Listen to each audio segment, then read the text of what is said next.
Hello, you guys. I'm gonna wait and let y'all get the opportunity to start coming into the room. I'm gonna let you guys get the opportunity to start coming in.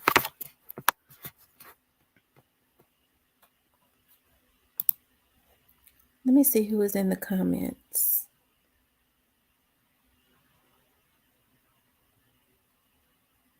Hey, Miss Nelly.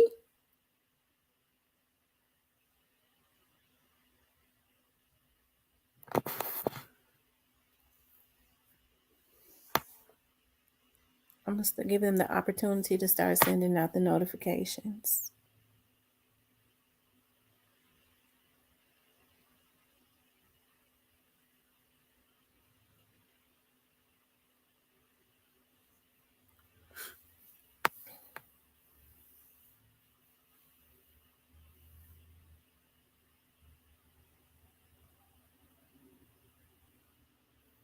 Well, thank you guys. I mean, I'm getting emails. I'm getting messages that she is in cahoots with Ona, and I've sent them to the investigator. It's a darn shame that a woman, but that means she was hating all the time. And they said she talking about cry me a river. Bitch, I ain't crying. I'm doing straight strategy on y'all ass. But it's sad. This is what I talk about this is what I mean when I talk about other women. So now she's saying that I'm involved in a murder case. So but that's what's expected of her though.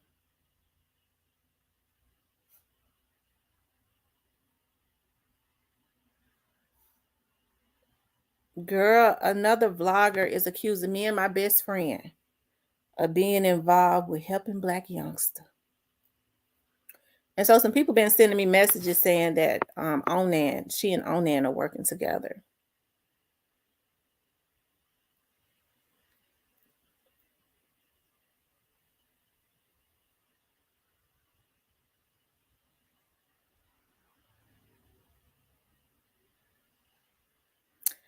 So I went and retained a lawyer, and thank you guys I made copies of the videos, accusing me of being involved in an investigation. She's never heard me say I've ever had a relationship with Black youngster because I've never met him. So I don't know what she talking about. That how can I say it's slander when I said it myself? I've never said that I've worked with Black youngster or had a relationship with him. I have a relationship with his cousin.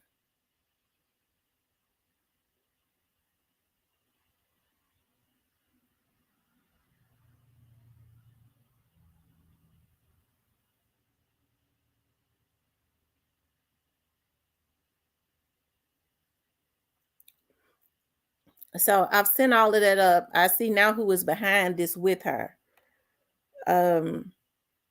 It's a darn shame. As long as I've been on here, I've never allowed a man, but you got to be hating anyways. You was already a hater, to even let somebody send you out to defame somebody that had not even done anything to you. I definitely have a paper trail. Now I'm seeing all the people who was involved in this stuff. It's sad, but talking about cry me a river, bitch. You think you gonna make me cry? Do you think you going to? But I'm probably gonna make you cry in the end. You letting an obsessed motherfucker, but you can't. You wouldn't do it unless you was already hating on me. Can't nobody put somebody up to put that type of stuff out on somebody unless they was already a hater. So, I ain't worried about her. I guess they feel like, it's just the obsession is sad. And when people are obsessed with you, it's no telling what triggers the obsession. Yeah, just giving me props the other day and get with this motherfucker who obsessed with me, who already I got paperwork on. Onan don't know nothing about me. He's had people to hack me and everything else, and I want him to send me a cease and desist. Please, that's just the pleasure I need because we need to be in court. Okay? But that's neither here nor there. It's definitely defamation and slander. This lady off of her rockers, but she been a hater the whole time. If you notice, she has done this to everybody. So I'm just under the I think she's being paid. They able to give her a little change, buy her some weed or something. I'm getting her for defamation of character. I just came back from the lawyer's office. For her to sit up and talk about how can you something you said, she ain't never in her life ever heard me say that I had a relationship with Black youngster. Never.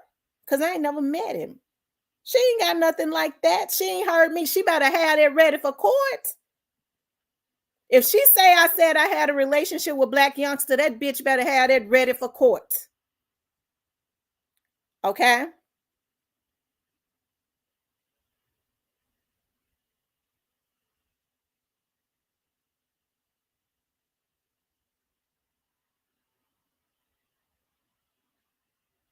Yeah, she on payroll to just and then you see she say, "Oh, justice come." Oh, how can she?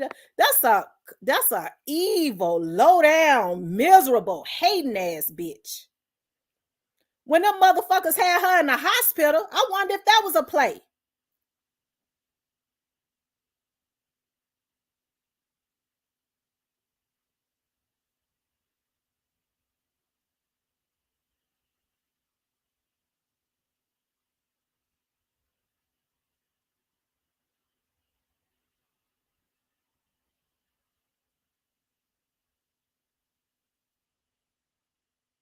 I had initially said the Mo 3 sector, but somebody sent me a message and said the Mo 3 sector don't claim her or mess with her.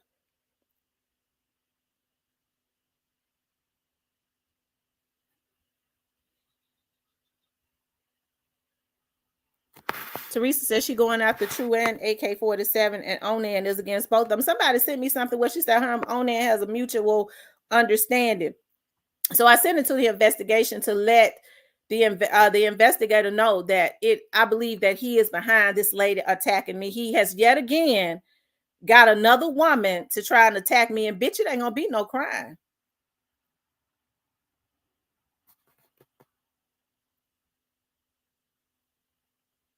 He sent somebody to my house. He sent a girl to my job. To my office, and now he's sending this simp out to mess with me on here.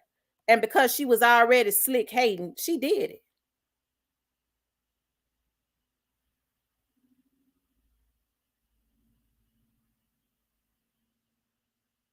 It was definitely right on time. Whew, child, I'm just happy. You know what? I'm not even getting ready to say nothing else about it. Let her keep putting out the videos. We keep downloading them. I guess the gang gonna pay for her attorney's fees, but I doubt it.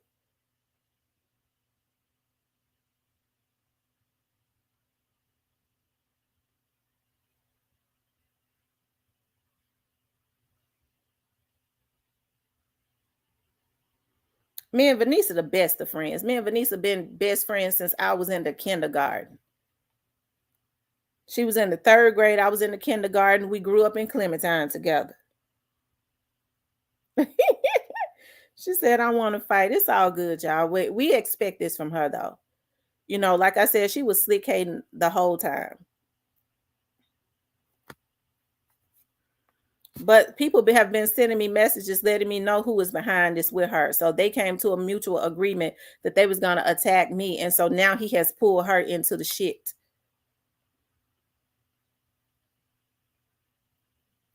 I ain't never seen a person so obsessed with somebody.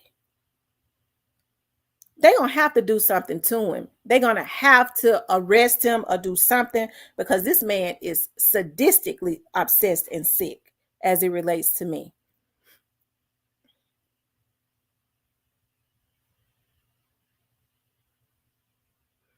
I guess she's talking about Player Cole and Cypress. They grew up in North Memphis, so they deal with them CMG folks. I ain't mad at them because they grew up in South Memphis and they grew up around God in them. They said that they CMG, so she ain't saying nothing that ain't nobody tuned in and heard. What did she talk about? Hasn't Player Cole and Cypress always said they were CMG? They grew up in North Memphis. So you're right, they are. They said that they were.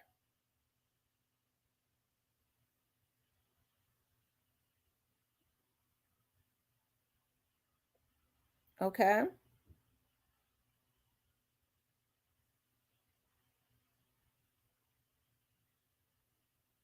So she right. Cypress and Player Cole has said that they CMG.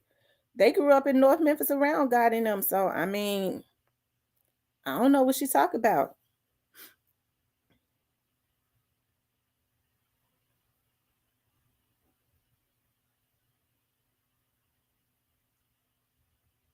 I'm gonna tell you something about me. I'm a real one for real. Okay. You know why? Because if I had a relationship with Black Youngster, I would say it. I would say, look, hey, I got a relationship with him. So I guess what they trying to do is he's using her to try to do to me what they've done to the cookie shop. I guess that's what they think they're gonna do because of his obsession. But he got to go to jail because he's already sent somebody to my house to kill me. Right? He sent a girl who I had to put an order of protection on up to my place of business.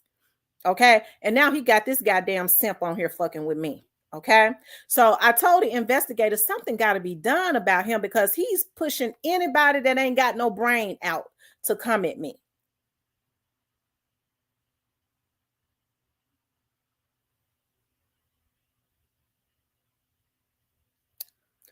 Money Mitch, she came at me first. She came at me first because she don't like women. She already didn't like me. You know, I never said anything bad about her, but I could tell from some of her vlogs, she said she didn't like women. She didn't care for women like that. So when I know women, certain women have issues with women, I kind of stay away from that. She said that. So anything that that these males have done, the only thing about it is they did it to her. She sit up and let a man send her out and his subscribers because of his obsession after what they did to her up on here.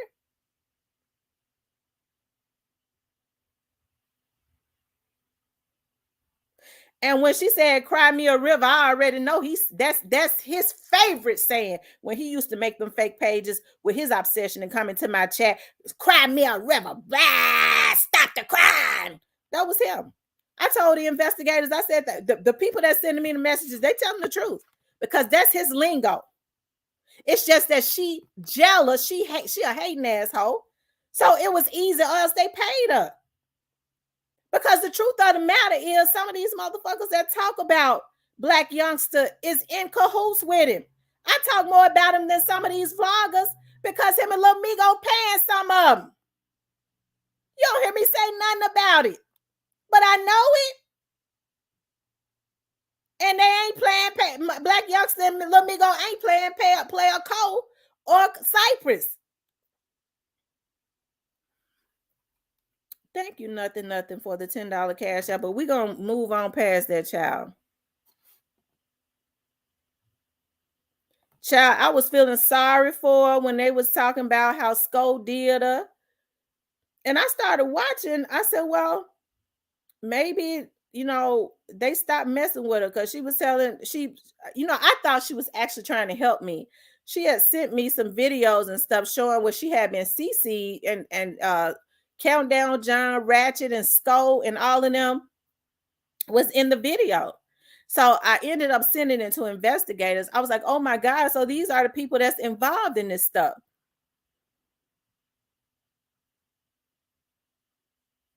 So I mean, I don't know. I don't know what's going on there.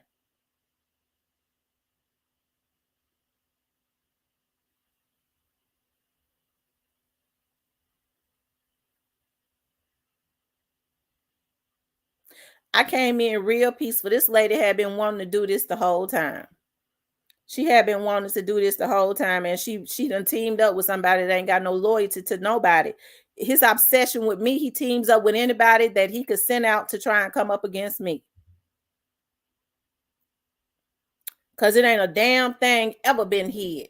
Hell, if I had something going with Black youngsters, Vanessa never would have been on my panel. Vanessa, my motherfucking best friend since the kindergarten. Her mama and my mama talk several times a week.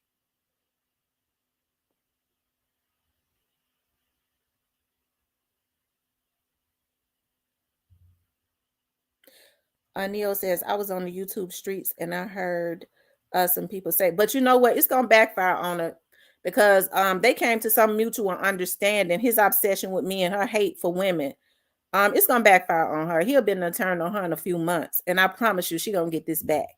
She will. Karma going to hit her in the face. You can't stop me. He's sending everybody that he could send at me with his obsession. Okay. And that's the reason why I told the investigators today, something got to be done about him because he gonna sit behind his motherfucking keyboard and send everybody that he can at me because that's how sick he is. All it takes is a woman that has issues with other women. That's all it takes because he can't nobody. And me and Player Kobe talking outside of here. He can't gas me up to go at no woman on here. I'm not gonna do it.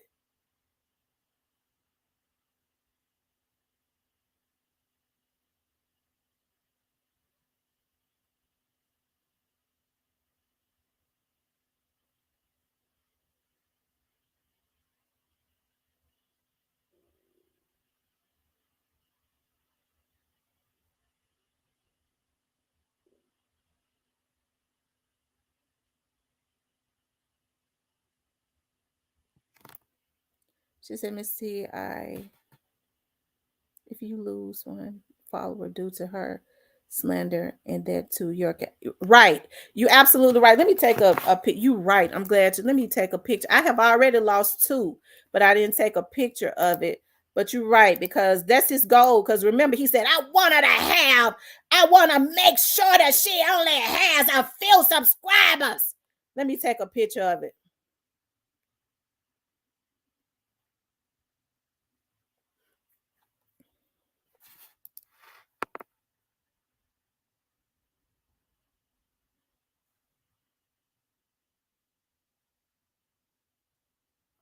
I mean, it's jealousy, Neo. That's what it is. When you have a man that is continuously obsessed with you, and you can get women that already hate on other women to get involved. That's what it is. And you could tell she got the happiness in her voice. She finally, until she get that cease and desist, she finally did what she had been wanting to do anyways. That lady ain't never liked me. I see that now when folks are saying, you be giving her props. Do you listen to her? She throws shots at you. She don't like you. And then what she'll do is she'll listen to your shit and give somebody else the props. I'm like, it's all good. I ain't got no issues with it because, you know, I'm mentally sane. So I don't feed into a whole lot of stuff. And you're right. I'm going to stop talking about it because I bet he's getting a kick out of it. And she probably is too. So I'm not going to talk about it. I'm just going to let it we'll just see it play out. But I just took a picture of my subscribers. All that cap. Everything that she put up is cap. I even gave her props about Mo3, talking about Mo3, and folks was coming into my chat saying, Miss T, we rock with you, but she cap. She don't know nothing about Mo3. And see, I didn't know anything about Mo3. I was like, well, I think she's not controlled, you know, because maybe she's, you know, they was like, she cap.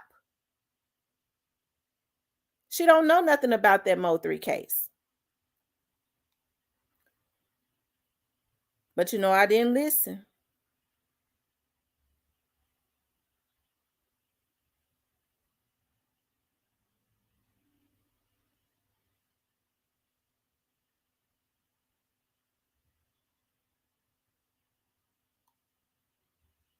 Right. That's what I'm about. I'm about supporting people. Even if I don't support somebody, if they've done something to me and I don't support them no more, I don't have nothing bad to say about them. You ain't gonna hear me on here slandering them. I just go on about my business. And I'm gonna tell you something, a hit dog always holler because see, I have people to come into my chat, come into my comments all the time. and I end up, having to block them and stuff because they make fake pages. So people get real, they get real mad when I get on my channel and they hear me going in when I say, well, you ain't even been to Memphis. They feel like I'm talking to them because they ain't been to Memphis. They don't know who I'm responding to because I have all kinds of trolls to come into my comments. I know she talking about me. These folks are mentally ill. When you hear me address something, it's because somebody have gotten in my comments and said something. Okay. Thank you, Carla, for the cash out. But I think that it is a crying shame that women, but she ain't no better though than those women that he was sending out at me before.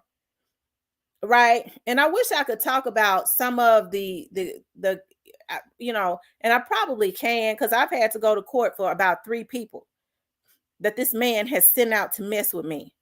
And these people be strong in their convictions based on what this man that is obsessed with me has said,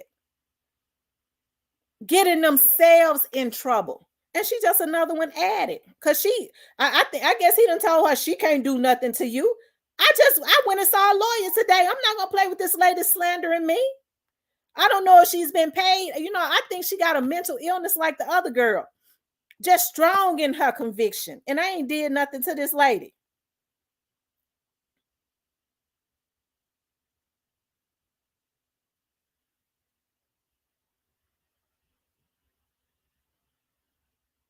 Okay. Now, if you go look at Vanisa's page, because I guess, they line like, I'm going to have Vanessa to run her credit. Because I guess they done told lies, like, because Vanessa is a damn open book. Vanessa out there in the streets for real. She out in the streets every day. So if she was working a damn shop with her cousin, ain't nowhere in hell she be getting on here saying what she say about him, and they business partners, and he funding her. She be crazy. She be messing up her bread and butter. That's what a simple ass bitch ought to know.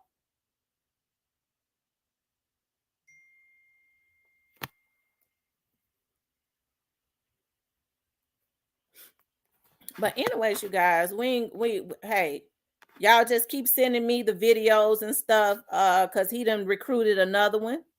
And trust me when I tell you, it ain't gonna last. It ain't gonna last because God ain't gonna let it last. But they're gonna have to do something with him because he is too obsessed with me. He get any woman that he feel like is jealous of because of his obsession. When I was on live the other day, when I had all of them trolls to come into my chat, I was like, dog, I wonder who went and paid for some trolls to come into my chat. Now I understand who it was. It was him.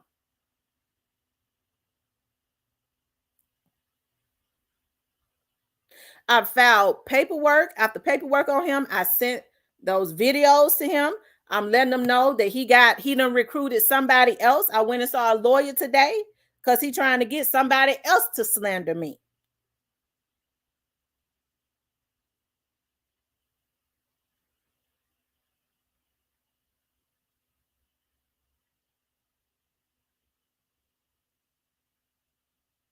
Okay. Yeah, they was trolling. After I got off of that live, they said it was 11,000 and something people that had came there. Them trolls were coming in left and right. And you know how I know they was trolls? Because when people was coming in, when them trolls was coming into the chat when I was on live the other day, I saw one of them say, y'all, I'm here, but I don't know what I'm here for. Who is she? He started saying something to one of the other trolls that was gone crazy troll. He said, so what are we supposed to do? What am I here for?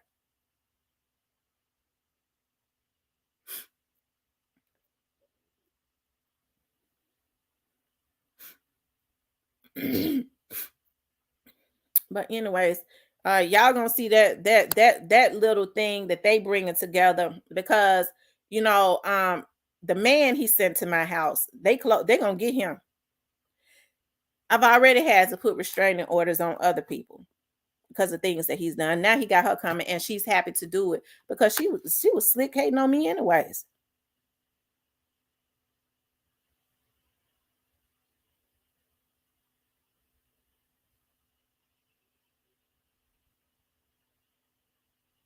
I know, Gigi. It's sad. It is. It's sad.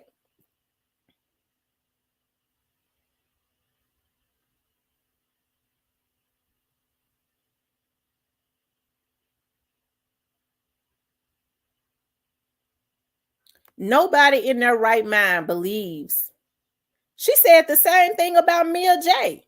That Mia J was a part of taking Dolph out. She said that Dolph's mama and daddy had something to do with what happened to him because they wanted his money. She said that Dolph's daughter hair be nappy and stuff all the time.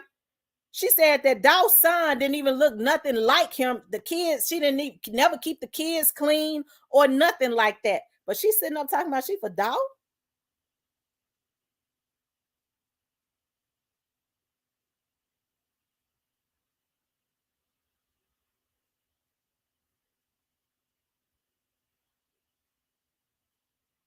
And I was giving her the benefit of the doubt.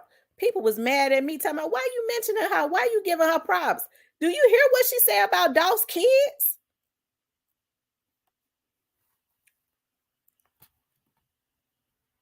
But y'all see what I was talking about, like the video that I did earlier.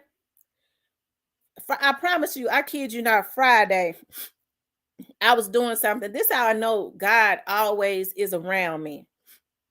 And I was doing something. I was like, dog, I need to go back and retain Daryl. I need to go back and retain my lawyer. And it came to my mind, and I started doing something else. And now I understand. That's the reason why when this happened, I said, God, you put that in my mind on Friday. I'm going today. No more procrastination. Because he has recruited some more simps that's got issues with women.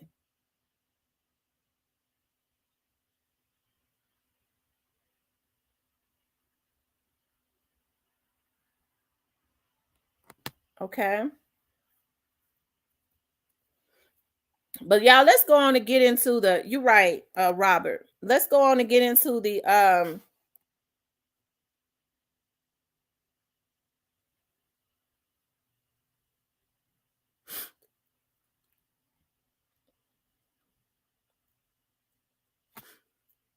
right, because I've been the one to break the stories on a whole lot of stuff.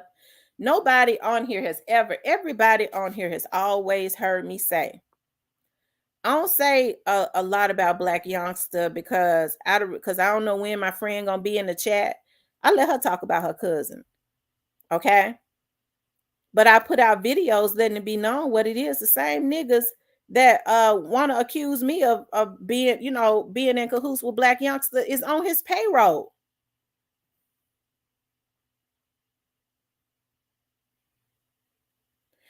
So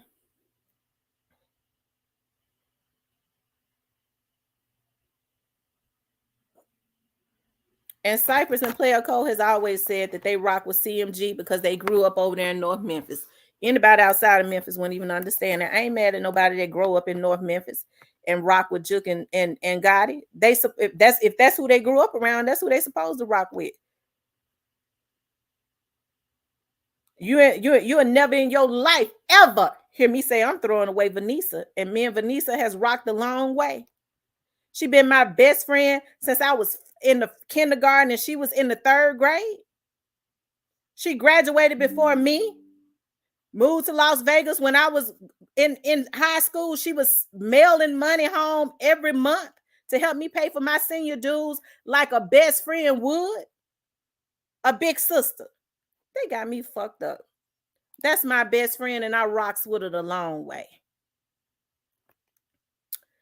Anyway, y'all, let's talk about Fanni. I know they thought they was going to get me to, it ain't this. That's my motherfucking best friend.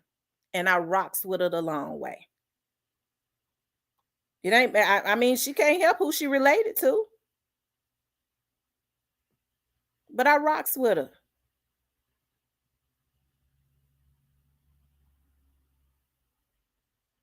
That's right, Robert. You're right. Anyways, y'all, I want to talk about Fanni Willis, you guys. I want to talk about Fanni Willis because and I at first I had put the Mo3 sector in having her to do this. I apologize to them. I see now who it is that's got her doing it. But I want to talk about Fanni Willis, and I want to talk about Straight Drop still trying to get out of Shelby County, right? And when Fanni Willis, you guys, now y'all know we all rock with Fanni Willis the long way. We all rock with Fanni the long way. And I was so proud. I think we all was of how strong Fanni was in her conviction. And when she was taking down those gang members and stuff, hey, I was like, and she just stood strong. I was like, I like that about Fanni. A lot of people was getting mad at her, and I don't think Fanni paid that any attention. Although she was taking down people, I don't think Fanni was paying it attention, any attention, that when she was getting the spotlight, everybody was saying, Fanni is probably she can go as far as being the governor. And I'm sure that she had ambitions to go far, right? A lot of people were saying that, right? And so a lot of people were saying that.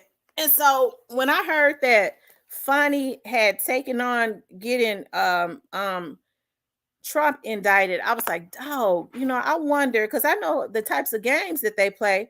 I was like, dog, I wonder if they trying to set Fanni up, because we all know that even though the government's funds is unlimited, Trump has unlimited funds. And Georgia is a now Atlanta might be blue, but I think Georgia is a red state, but it's still rednecky. I know that. And so I know it's rednecky. And so anyways, I was like, dog, I hope that they're not setting Fanni up, because if they can get her to go at Trump, a lot of those white people that was rocking with her, that might would have voted for her if she had ran for senator or governor or something like that, they're not gonna vote for her. So I was like, dog, I wish you would have rethought that. I had said that then. I was like, I hope that they are not setting her up. And sure enough, as time went on, things got kind of quiet, it seems like. And then all of a sudden it comes out that she was having a relationship with this young with the guy, and I think they're trying to say that his wife put it out, but I believe that whoever it was that was in Fanni's ear egging her on to take on Trump, they probably already knew about the relationship, and that was their game plan to help to take her down. I think that they had set her up from the beginning because of her popularity and a lot of people loving her popularity going up. She's strong, her stance. She could have gone far, and they wanted to make sure they put a stagnation on her as far as her political career, by having her to go after Trump, right or wrong. It could have been somebody else could have went after him. It says it's a wrap for her. You indicated the man that started the RICO and the former president. Wow. You indicate or indicted. Yeah, I hear her talk about Mia J not taking care of her daughter's hair. I know. Okay. Yeah, Fanni is beautiful. And her popularity, y'all, had gone up a whole lot. Fanni's popularity had gone up so much. And so people were saying that she could be the next governor of Georgia. And so I believe that they concocted a plan, because, folks will get in your ear and give you a pat on the back and say, oh, you need to go after such and such, because they know when you go after that person, you're going to lose a lot of popularity. And then Trump is just as vindictive. So, they're saying that his wife told on their affair. I don't know if his wife told on it, or they hired some private investigators and found out about it, or the people who had her to go after Trump, okay, already knew about it. If they had a relationship, I'm sure folks already, knew about it. Some people anyways, right? So, I don't know if the DA's office, the district attorney's office in Georgia is termed out, but I'm sure Fanni was going to run for something else at some point. I'm sure she was going to run for something else at some point. And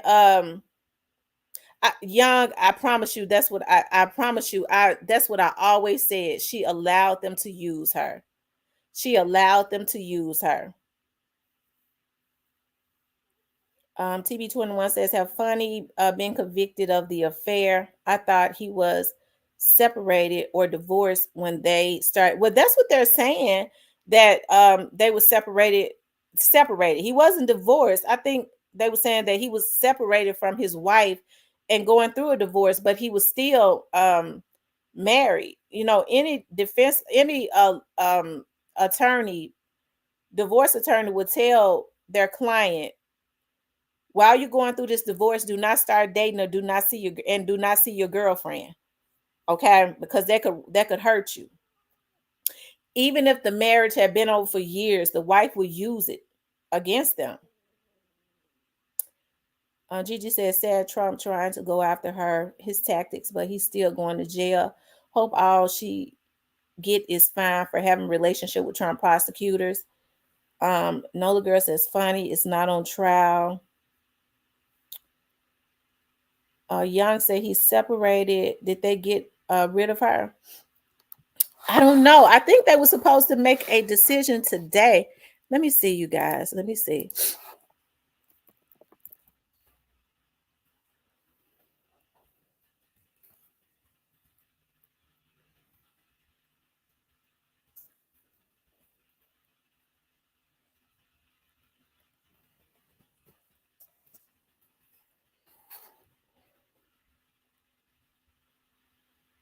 Hold on, y'all.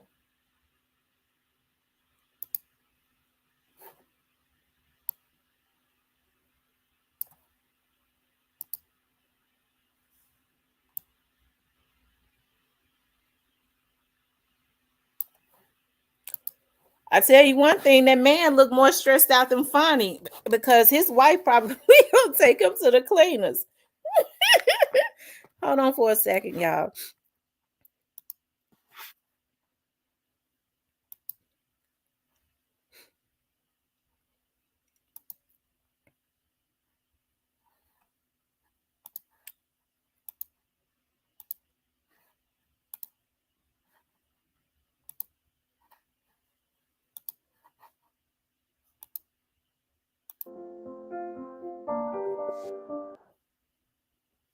Hold on for a second, you guys.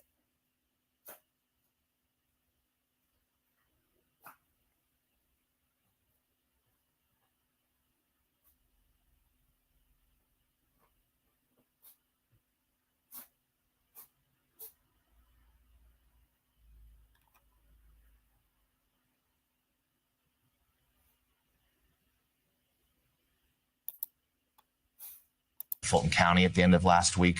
The district attorney there, Fanni Willis, giving pretty impassioned defense on Thursday.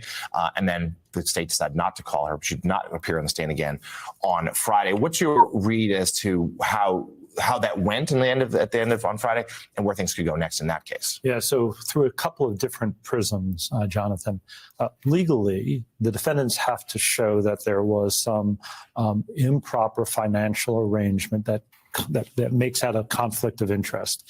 If the defendants can show a conflict of interest, a financial one, by Ms. Willis hiring Mr. Wade when they had a romantic relationship and that she somehow benefited from the money that was being paid to him, that could be a conflict. They could be disqualified from the case.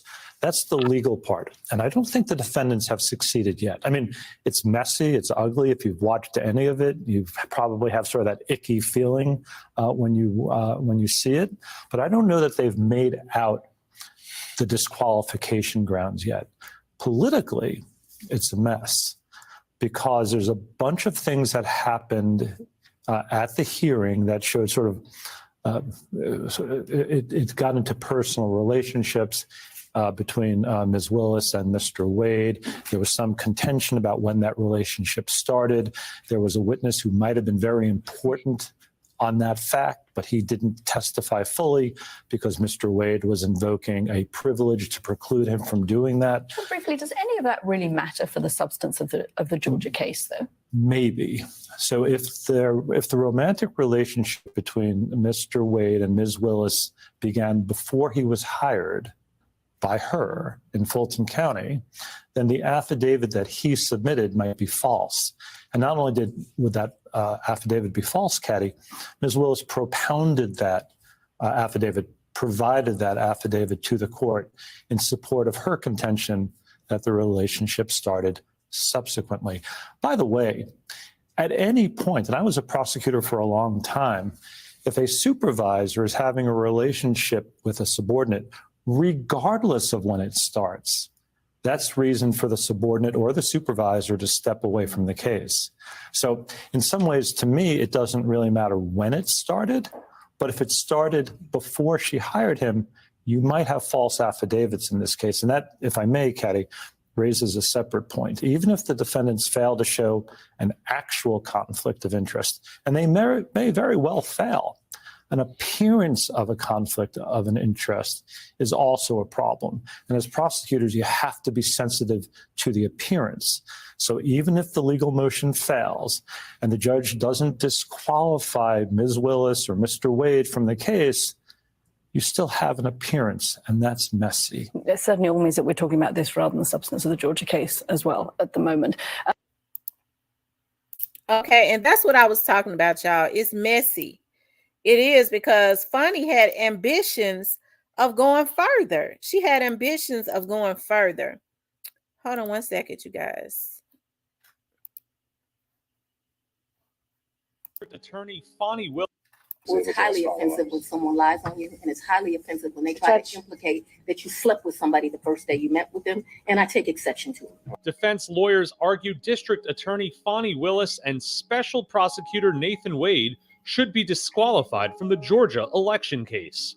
They also want the case thrown out.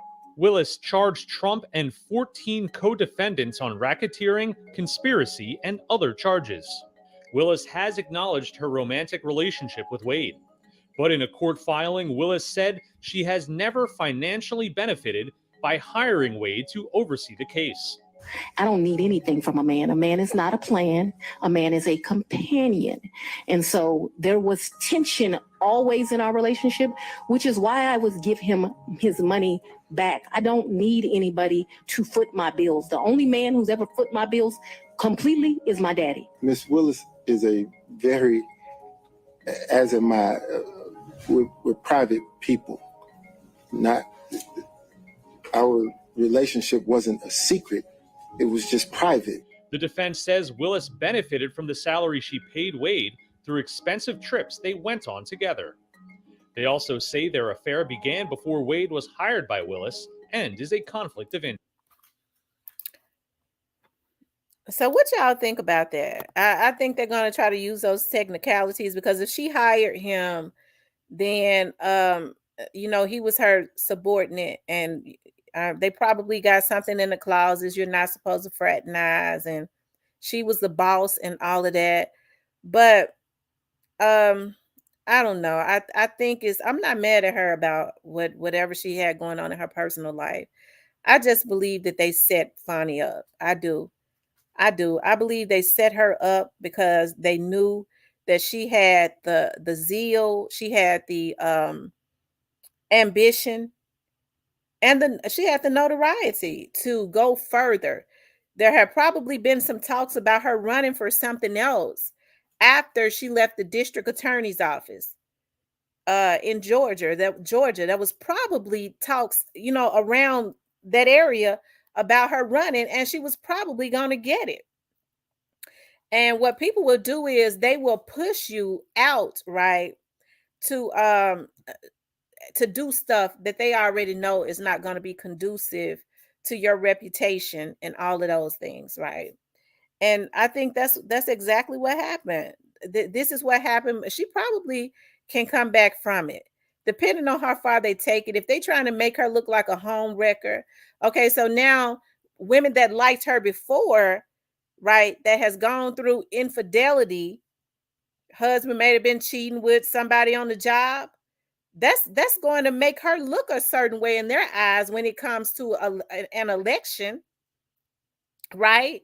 It's going to make her look a certain way to those women. Those people in the state of Georgia that may have liked her, right? that was racist, they had her to go after Trump. So it might be hard to get those people to vote for her. You see what I'm talking about? So that's why I say I believe that it was a setup so that they can try and stop her growth. Young says, I hate this for her. I watched the hearing, a room full of snakes. I felt bad for her. I know it. They already know that she was going to go far.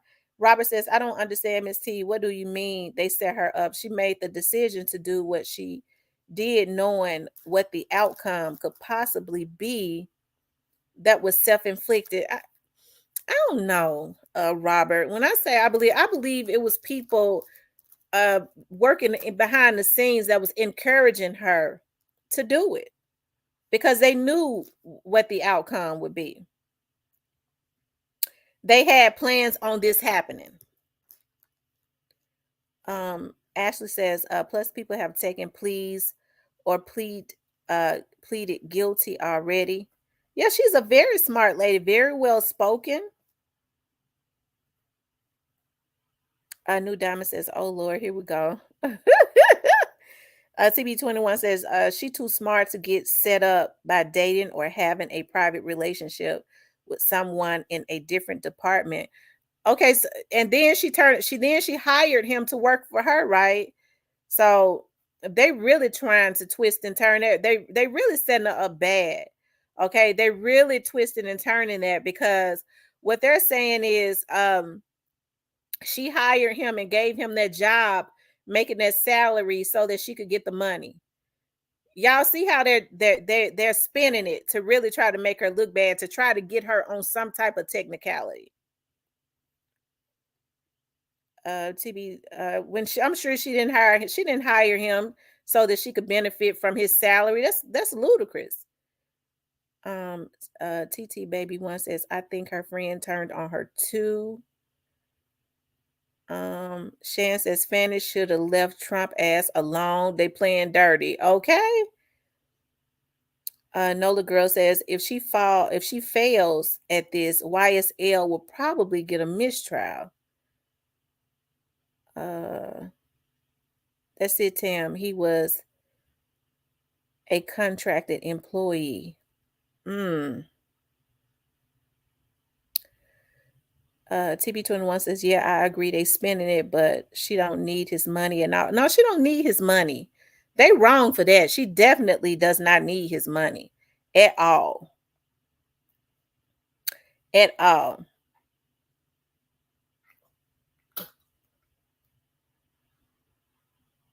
Y'all make sure you guys hit the like button for me. Make sure you guys hit the like button. Please like, share, and subscribe.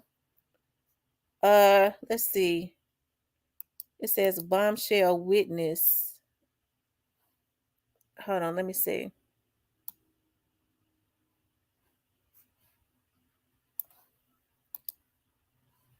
Because let me see if I can pull that up.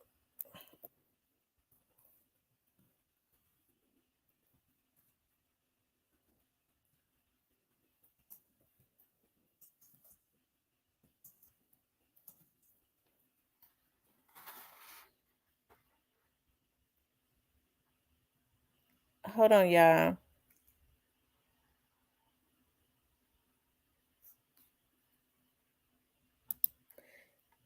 So did her...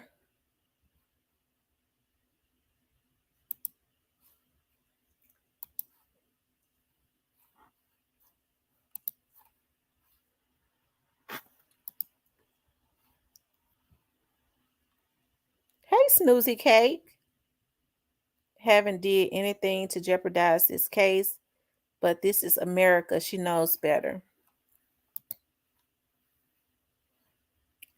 Hold on, because they said that there was a bombshell witness. They show his picture, but I can't pull up the video.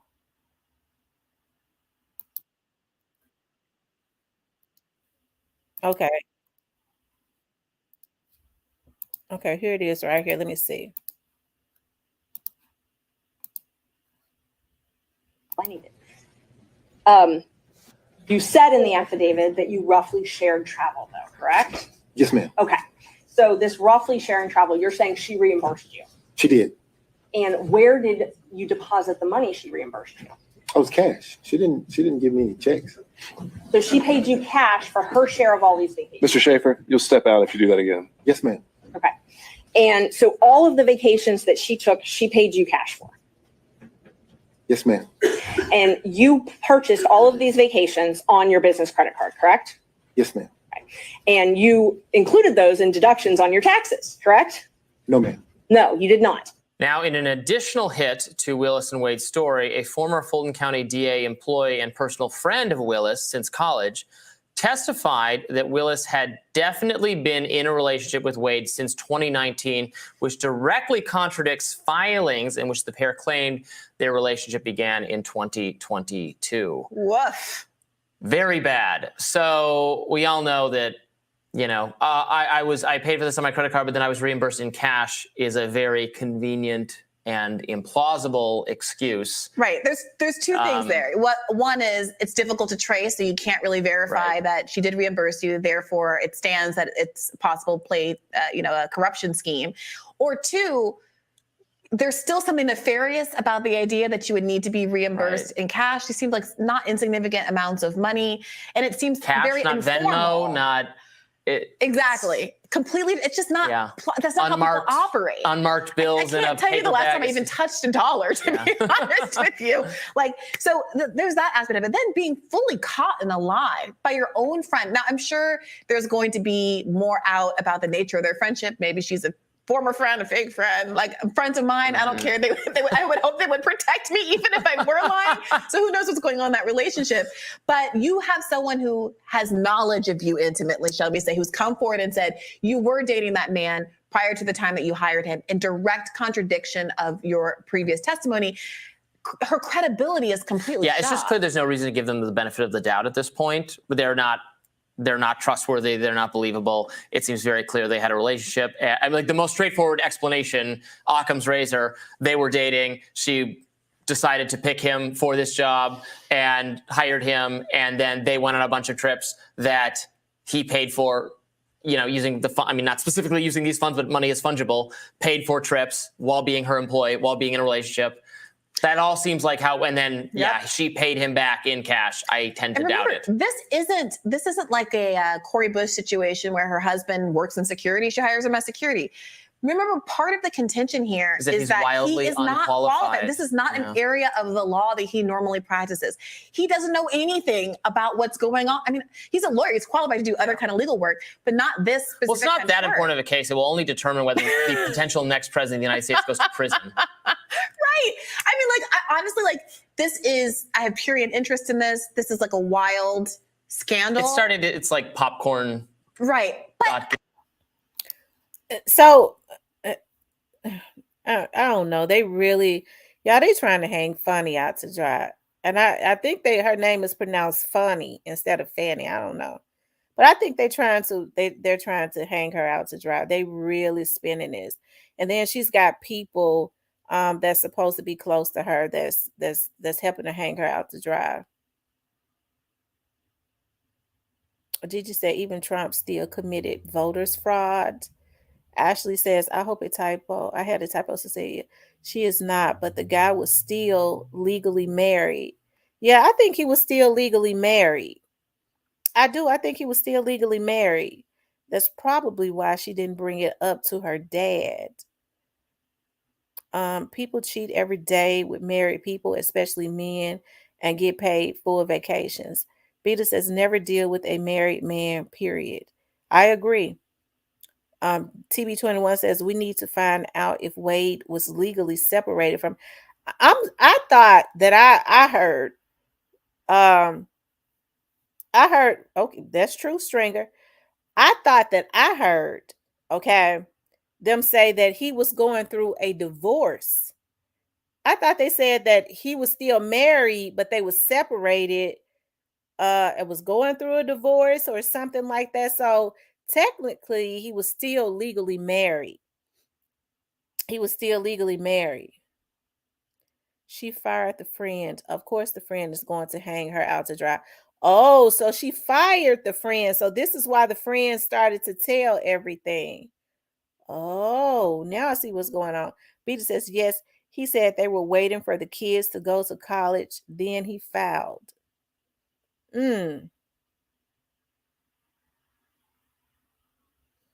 Cecilia says, Ashley, you are right. Wade stayed married until his children were graduating from high school. I'd rather be a side lover than the main. TB21 says, I think that she fired the friend. Hold on, let's see. Because they said that somebody else had a bombshell. They were showing this man. Hold on 1 second.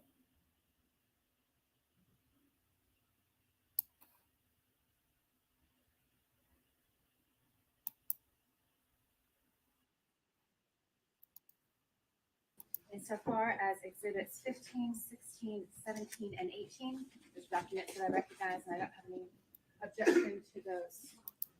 They clearly came from Fulton County. However, as exhibit number 14 contains several items that did not come apparently from Fulton County, and I'm standing next to Ms. Merchant to show them that they're not in that group. I got them. But I can't agree that the documents that are not in the certified bundle are properly admitted as part of the exhibit. Okay, Ms. Merchant, would you like to repackage and present to Ms. Cross Defense Exhibit 14? They're exactly what I got from the county attorney. Apparently, they didn't want to testify, so they gave us a certification, but didn't put these in, so they're going to have to testify. I got them from them. The documents that the difference between the two document productions, what is the difference? They didn't read it. Bank records, credit cards. Hold on, you guys. Wouldn't ordinarily. Letter marriage, you see that. But this is an interrogatory that matters, so I would ask the court's indulgence. Ms. Cross? These questions have been asked and answered several times. I understand Mr. Gillen is coming at it from a different way, but this question is not substantively different than those that have already been asked and answered in the information that he's seeking. All right, Mr. Gillen, I'll allow maybe this question and one more, but I think you are asking it in a different way, and I'll ask you to stick to the point. Right. Now, as of May the 30th, and may I ask the question that okay, thank you, Robert. As of May the 30th, 2023, you had sexual relations with Miss Willis, isn't that correct? The interrogatory, sir, asks during the course of the marriage and the period of separation. Excuse me. My response, Your Honor, I would ask that the court direct the witness to answer my question, yes or no. As of May the 30th, 2023, had you had sexual relations with Miss Willis? Yes, Mr. Gillen, let's start with at the higher level whether he believes he answered it truthfully, and then we can drill down into why or why not he doesn't, and maybe we'll end up exactly where you left us. Well, but again, Your Honor, the point of it is that the words matter, and that we have to establish what did and did not happen, and then he can give whatever explanation he chooses to what apparently is a false answer. But I would like an answer to my question. And you may get one. I would like us to start at the high level before we drill down into specifics to see whether he actually contradicted that interrogatory, if I'm making sense. Well, the interrogatory is relatively direct and explicit. Sexual relationships with a person other than your spouse during the course of the marriage, including the period of separation. That's pretty simple. Sure. Let's see if that's something you can get him to admit. You did have sexual relationships with someone other than your spouse during the course of the marriage and during the period of separation, which included up to May the 30th of 2023. Isn't that correct, sir? My answer to this interrogatory is none. Is no. So you're saying that you did not have sexual relationships with anyone outside of your marriage, and the period of separation is during the period. Then you're answering the question to this interrogatory, correct, sir? I'm saying during the course of my marriage, I did not have sexual relations to anyone, and this answer is no. Well, again, Your Honor, I understand. You can proceed, Mr. Gillen. We need a yes or no. Let's just get down to it. Did you or did you not, by May the 30th, 2023, have had sexual relations with Miss Willis, yes or no? Yes or no? Yes. Okay. Now, what you did is you answered no to that question, didn't you? Or none, correct? I didn't answer no to the question you just asked. I answered no to the interrogatory question. And the interrogatory stands that you answered as a pleading in a civil proceeding, your divorce case, right? Yes. Now, excuse me. The next interrogatory, let's move there.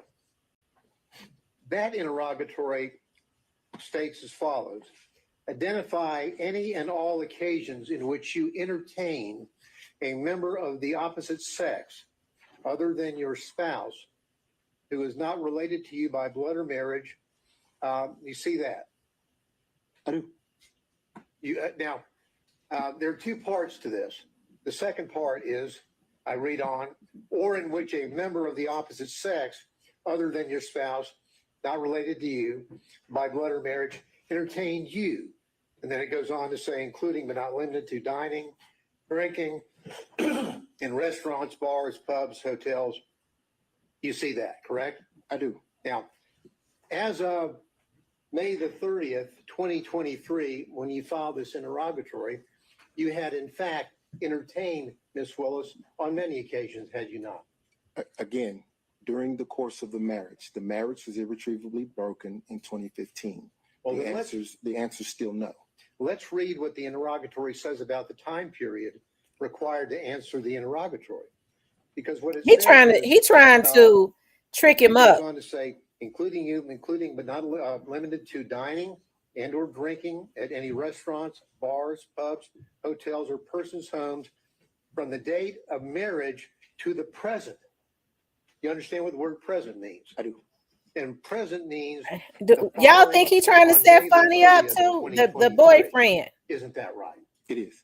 So as of May the 30th, 2023, you had done a lot of entertaining of Miss Willis, had you not? I had done some, yes.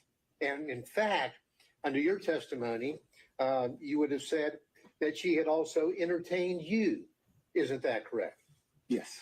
And so your answer to this interrogatory is false, is it not, sir? No, it's not false. Well, hate to dance around the answer is yes, you did entertain Miss Willis, correct? Right? Yes. She's not your spouse at that time or any time, correct? That's correct. She's not related to you by blood or marriage, correct? That's correct. But you entertained her, right? Yes. And during the course from your marriage, the period of time up to the present, so the answer would have been, yes, I did entertain somebody, correct? During the course of the marriage, no. Mr. Wade. Mr. Gillen, I think we've made our point. I think it speaks for itself, and we can save that for argument. And then I'll just follow up with one quick question. Do you understand what the word present means? Your Honor, that's an estimate. I think we did cover that already as well. Okay. Now, what has happened from the time that you filed this court document in May of 2023. Yeah, he is an attorney. Let's go over some of the things. So he can't trick him up too bad because he know what he's doing. In terms of being entertained or entertaining. Prior to your filing on the answer on the interrogatories on May the 30th, 2023, we've already established, have we not, that you had paid for a Royal Caribbean cruise to the Bahamas with Miss Willis, correct? Yes, sir, with Miss Willis and my mother. Well, your mother's not part of this interrogatory. I'm talking about Miss Willis, okay? So you paid and caused to be paid approximately $3,335 on that trip, Bahamas trip, from October the 28th through October the 31st, correct? Your Honor, objection. I think we've checked this ground several times already. Mr. Gillen, let's cover new ground. Well, I'm just trying to establish with specificity the things that he had done to entertain or be entertained prior to May the 30th, 2023. I'll try to move through it quickly. Sure. Well, that's already part of the record in terms of his prior testimony. And so if you want to link those two things together, you can do that during argument. Well, so let me discuss this. You indicated that during the course of your explanation. Yes, real concerning the talk with police trip Tamra at gmail.com. Miss Willis, that Miss Willis paid you all that money back in cash, remember? Yes, sir. Now, the police trip had just happened, hadn't it? That occurred in March 18th, 2023, right? Yes, sir. So you're filing this maybe 2 months after you have gone to Belize with Miss Willis, correct? Again, I believe all of this is. I think you might be getting somewhere new. We'll see. Yes, sir. So we've got the trip in to Belize on March the 18th, 2023. You and Miss Willis, correct? Yes, sir. Now, 2 months later, you file the interrogatories that speak for themselves that we've gone over a few minutes ago, correct? Yes, sir. Now, the March the 18th, 2023, to state the obvious, is before May the 30th, 2023. Will you agree with me on that? I do. Okay.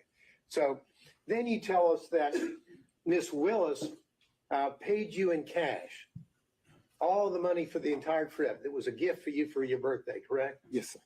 And I'm sure you probably have the deposit slips where you took the cash and deposited the cash into your account, don't you? I did not deposit the cash in my account. You don't have a single solitary deposit slip to corroborate or support any of your allegations that you were paid by Mrs. Willis in cash, do you? No, sir. Not a single solitary one. Not a one.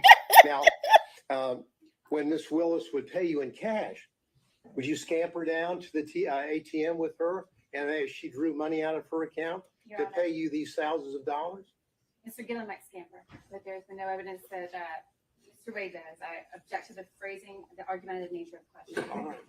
On that issue, overruled. Did you and Miss Wade scamper down to the ATM machine and have her dry out? For example, on the Belize trip, just on your payment would have been $2,794. Miss Wade, For clarity, yeah. Thank you. Pardon me? Miss Wade and I didn't go to Belize. No, excuse me, Miss Willis. I'm sorry. Did you go down to the ATM with Miss Willis while she drew out $2,794 to pay you in cash? That you did you go to the ATM with her? No, sir. She didn't go to the ATM. She carried the cash. Oh, and so she would give you the cash. Did you have a little place in your house where you just stack up all this cash that you apparently got to repay you for these benefits that you bestowed on her? Mr. Gillen, if I answered that, I'm putting myself in jeopardy. If I tell the world that I have cash someplace in my home, don't you think that could be problematic? No, I don't. I want an answer as to whether or not you have a little cash hoard in your house where you have allegedly taken the money that you got That from defense Mrs. attorney Willis funny. and went and put it somewhere. Where'd you put it? No, sir. Or that civil Now, attorney or just put it on whatever. the hip and kind of walk around money? Did I put it on my hip and Yeah, just walking around money where you would spend cash yourself? let me finish. Did I put it on my hip in Belize and walk around with No, it? when you got paid back, would you take the money, the cash that she gave you, and would you just carry it around with you for spending money around town? So we have to break down each trip because, for example, for the cruise, she paid me the money before we took the cruise. So I was here and I could put the money in my pocket or put it away wherever I wanted to do with it. Other trips, she would give me the money there. So at that point, I could either spend it or put it in my pocket or put it in the hotel safe. There's no special place that you would have all this cash that you would be getting from her that you've told us about to pay back for the benefits that you have bestowed on her. The only special place that cash would have gone would have been to one of my children. Okay. Now, are you aware, have you discussed these pleadings with Miss Willis? No, sir. So there's been no discussion between you and Ms. Willis about the allegation concerning the benefits that you have bestowed on her.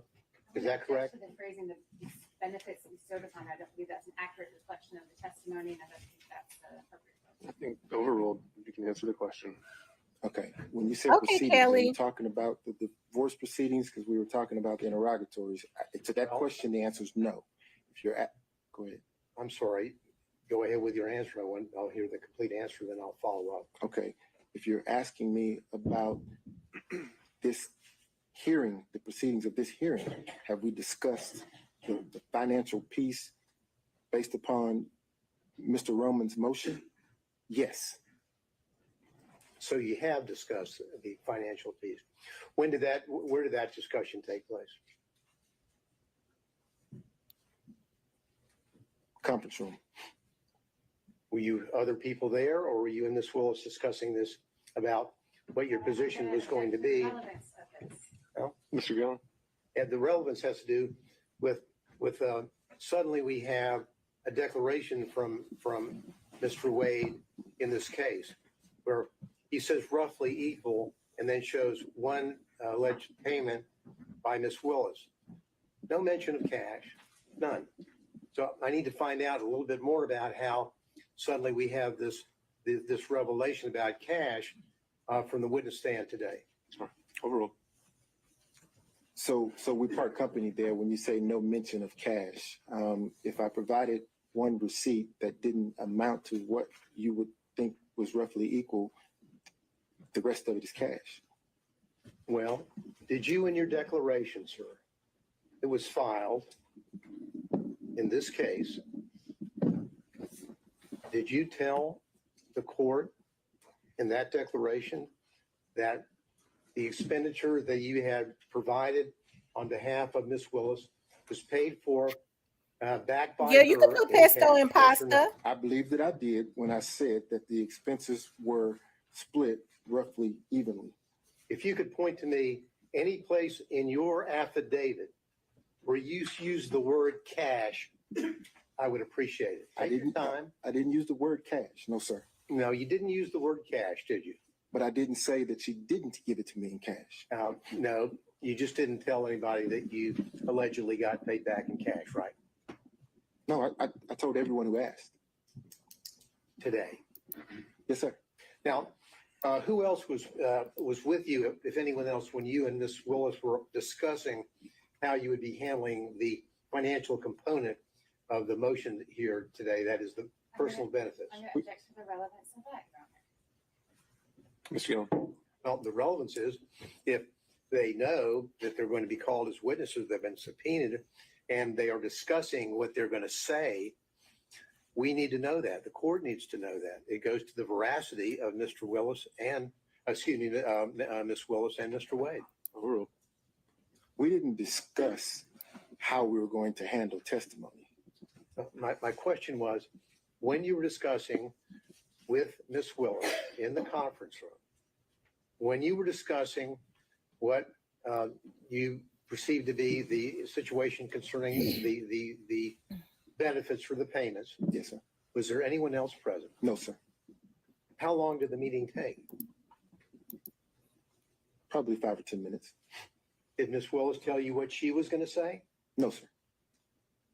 Did you ask her whether she had any bank withdrawals that would corroborate the assertion that she would pay you back in large sums of cash for these trips to the Caribbean, Belize, California, on and on and on? Your Honor, again, I object. The proffer, when the last relevance objection was made, was that Mr. Gillen needed to know who else was there, these could be potential witnesses that he could cross-examine. That question has been answered. Okay. I think it's still exploring possible bias or motive to shape his testimony, so overrule on that ground. Nola girl said he probably couldn't tell Fanni no Mr. if he Willis, wanted to. Excuse me, Mr. Wade, when you were having this discussion, did you ask Ms. Willis, do you have anything to support these cash withdrawals? No, sir. Did you ask her where she got the cash? Here, this is the conversation. I produced my credit card statement that showed what Ms. Merchant in her filing was representing. That was the conversation. Okay. So when she would pay you back in cash, were you aware of what her financial situation was? Do you know what? No, sir. Your Honor, I object to the relevance. Well, Your Honor, it's relevant because we've been bombarded with the book, Find Me the Votes, in which What's at issue is the financial benefit, and if that plays a material interest in an actual conflict of interest. So I think that's relevant. now, have you read the book Find Me the Votes? I have. You have. I have. Okay. Now, in that book, Ms. Willis is telling the authors about how financially destitute she was, or kind of hitting down on the bottom as she was running for DA. Do you remember that part of the book? So let me qualify the response. I've read the book in parts. I hadn't had the time to sit and read the book in its entirety. Did you read that part about how she's telling the authors about how little money she had and how financially she was in bad shape prior to when she was running? Did you read that part? No, sir. Did you ever have discussions with Ms. Willis about her financial situation, which was in apparently in rough shape prior to her being elected DA? No, sir. Ms. Willis made it clear that her financial business was just that. It was her business. I know nothing about her financial status. I know nothing about how she was faring before or after the election, or even now. I know nothing about her finances. Telling us that she didn't share that with you, but chose to share it with the authors of a book that's been published and printed and sold nationally. I think that's a fair question for Cross. I don't know that she shared it with the author. I don't know that the author is telling the truth. I don't know the author, so I don't know, sir. Okay. Now, did you give an interview to the authors of that book? I've given no interview, sir. So you haven't talked to them at all? I haven't talked to any media. All right. None. Now, as it relates to I'd like to, though. As it relates to, again, from your bank records that you're aware of, there'll be no cash deposits, right? I didn't say that. Are there cash deposits which line up with the money that you have allegedly received from Ms. Willis to, quote, pay you back for her part of the trips? So here's the thing. In my bank records, you will see cash deposits. You will see check deposits. I can't say that you look through the bank records and you won't see cash deposits, because I have two sources of income, sir. Income comes from my private practice, my firm, and income comes from the contract here with Fulton County. During the course of private practice, occasionally I will have occasion to deposit cash into my account. And in preparation for this hearing and your testimony, did you go through your bank records to find out if you could locate any cash deposits that would corroborate your testimony? No, sir. I didn't go through my bank records at all. Now, so what you would do, the money that you received, of course, the money that you received from your work for Fulton County, that's public funds, correct? No, sir. That's private funds. It's my Public funds pay you to do work for Fulton County, correct? Tell me what the definition of a public fund is. A public fund would be your funds, as in not fund, but funds, money. Public money, as in money from taxpayers, either in Fulton County or the state of Georgia, pay you to do the work that you're doing here in this case, yes or no? One or the other, I'm certain. You know which is one? the case. I don't know which one, no, sir. Now, you would take those public funds, and those public funds were then used, deposited in your account, and they were then used to pay on the credit cards for the trips that you would take with Ms. Willis, correct? I object to the question insofar as the characterization of public funds. The witness didn't testify to that, and I don't believe there's been any evidence to that. Once it's paid to Mr. Wade, it's private funds. Well, the point of it is that you got money. Mr. Gillen's rephrasing. Yeah, I'll read it. Let's break it down. You got money from Fulton County for the work that you do here, right? Yes, sir. You would send in invoices. They would pay you money, correct? Yes, sir. Those money, that were private money that money was money from either the citizens of Fulton County or from the state of Georgia, correct? That's what I mean by public funds. Agreed? But I guess I'm having trouble with the Hey, Steve-O. the notion that the citizens of Fulton County have paid me any funds. I'm not certain the funding source. I can tell you that either the state of Georgia or Fulton County has written me a check. So that would be, those two entities are public entities, correct?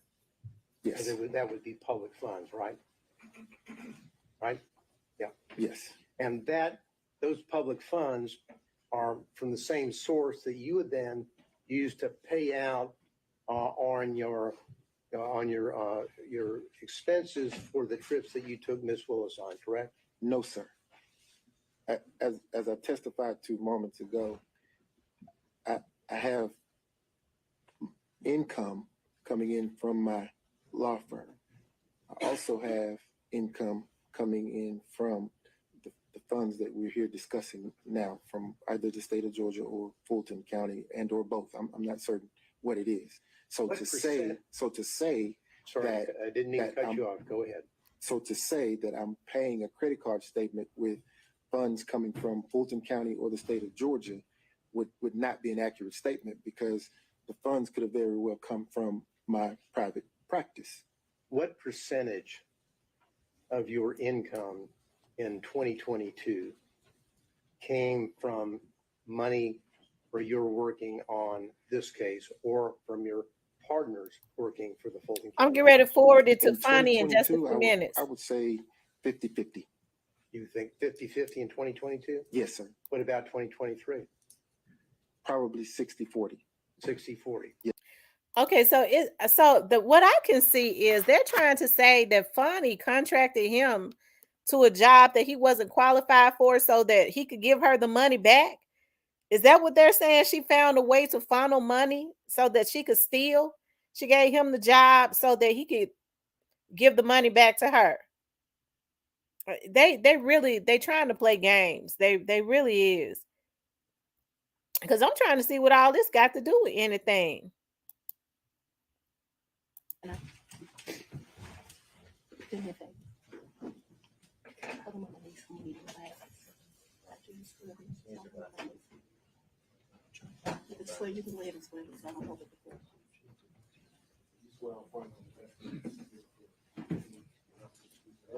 Yes, Chelsea. District Attorney Fanni, F-A-N-I. Last name is Willis. Ms. Willis, how did you know to come into the courtroom right then? There were people I was pacing in my office. Okay. And I heard someone yell, "His testimony is done." It only made sense to me that I would be your next witness. And I've been very anxious to have this conversation with you today. So I ran to the courtroom. Y'all, she poised. Look at that lady. Done testifying. That's when you just assumed you would be the next witness. It only makes sense. Did you listen to any of the testimony? I've been in my office pacing, man. Did you listen to any of the arguments?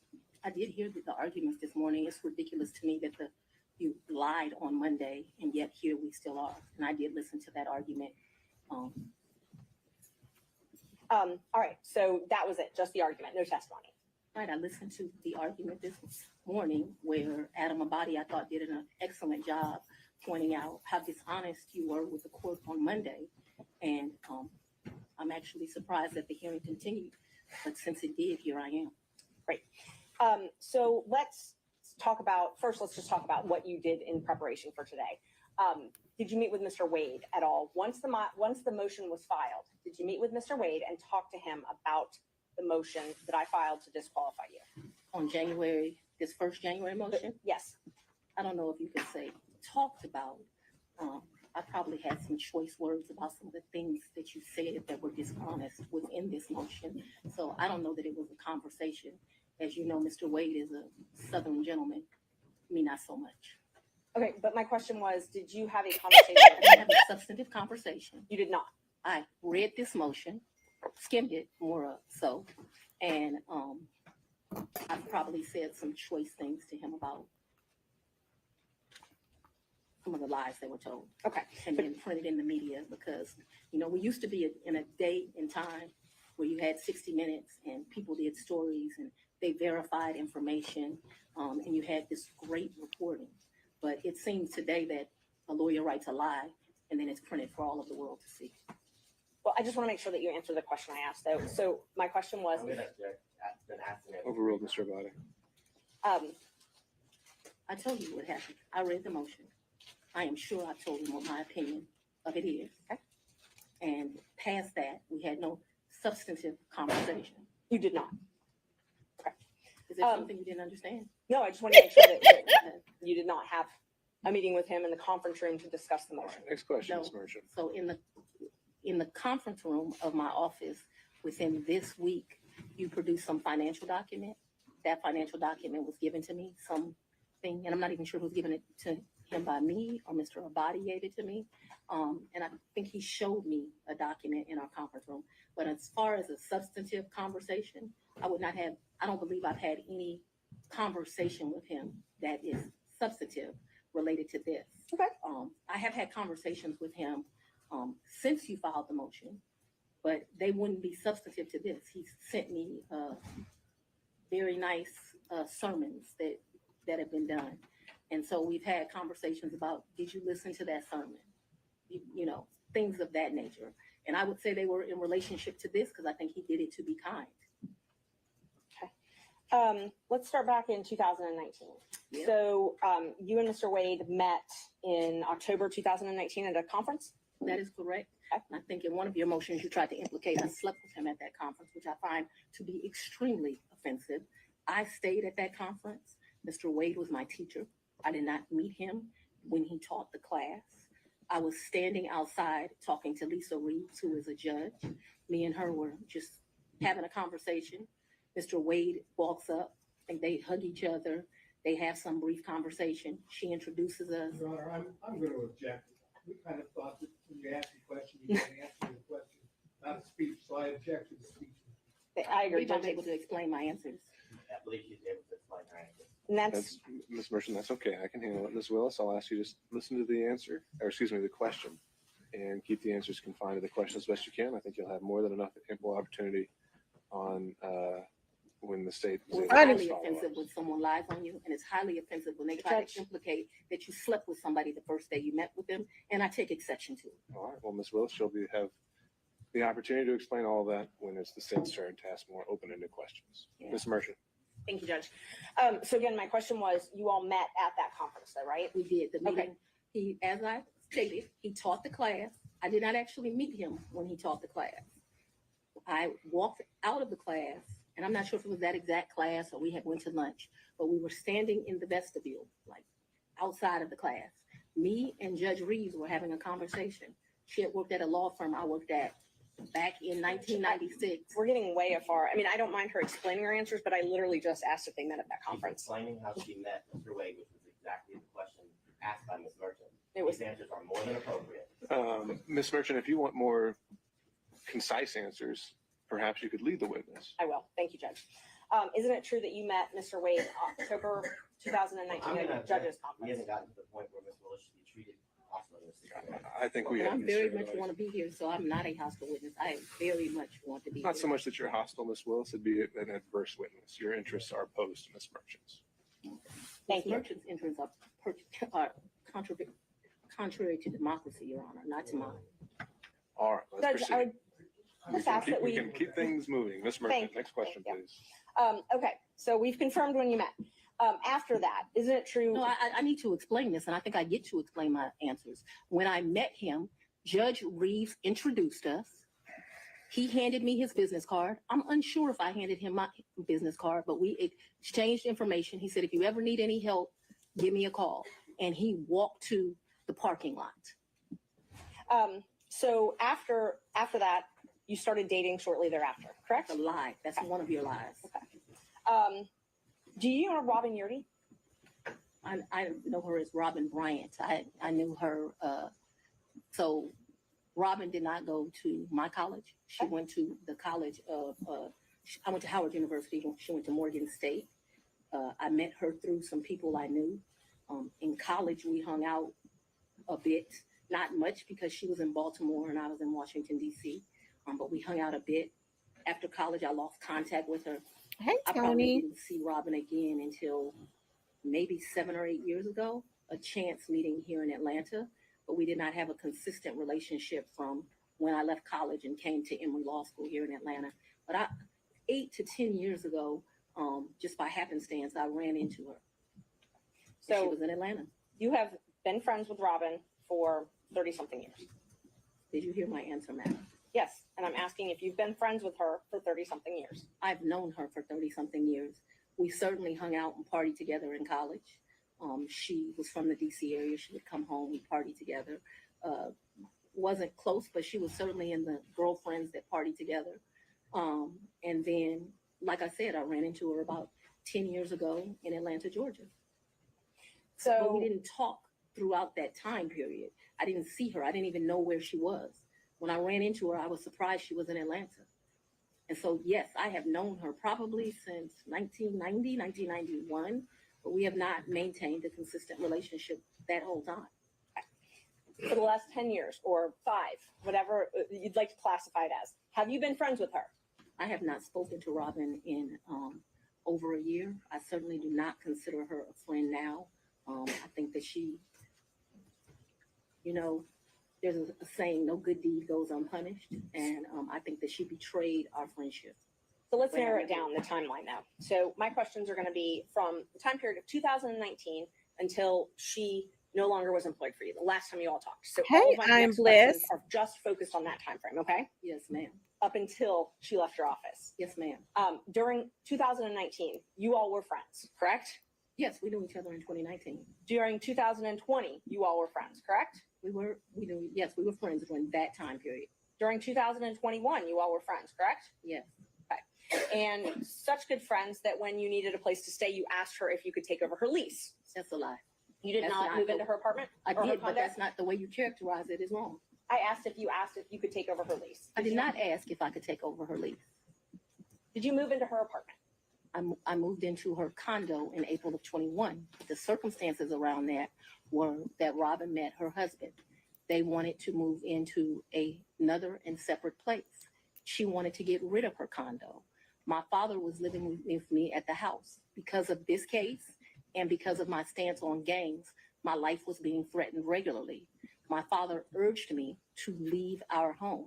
At the same time, as luck would have it, Robin wanted to give up her lease because she wanted to move in with this new man she met, who eventually became her husband.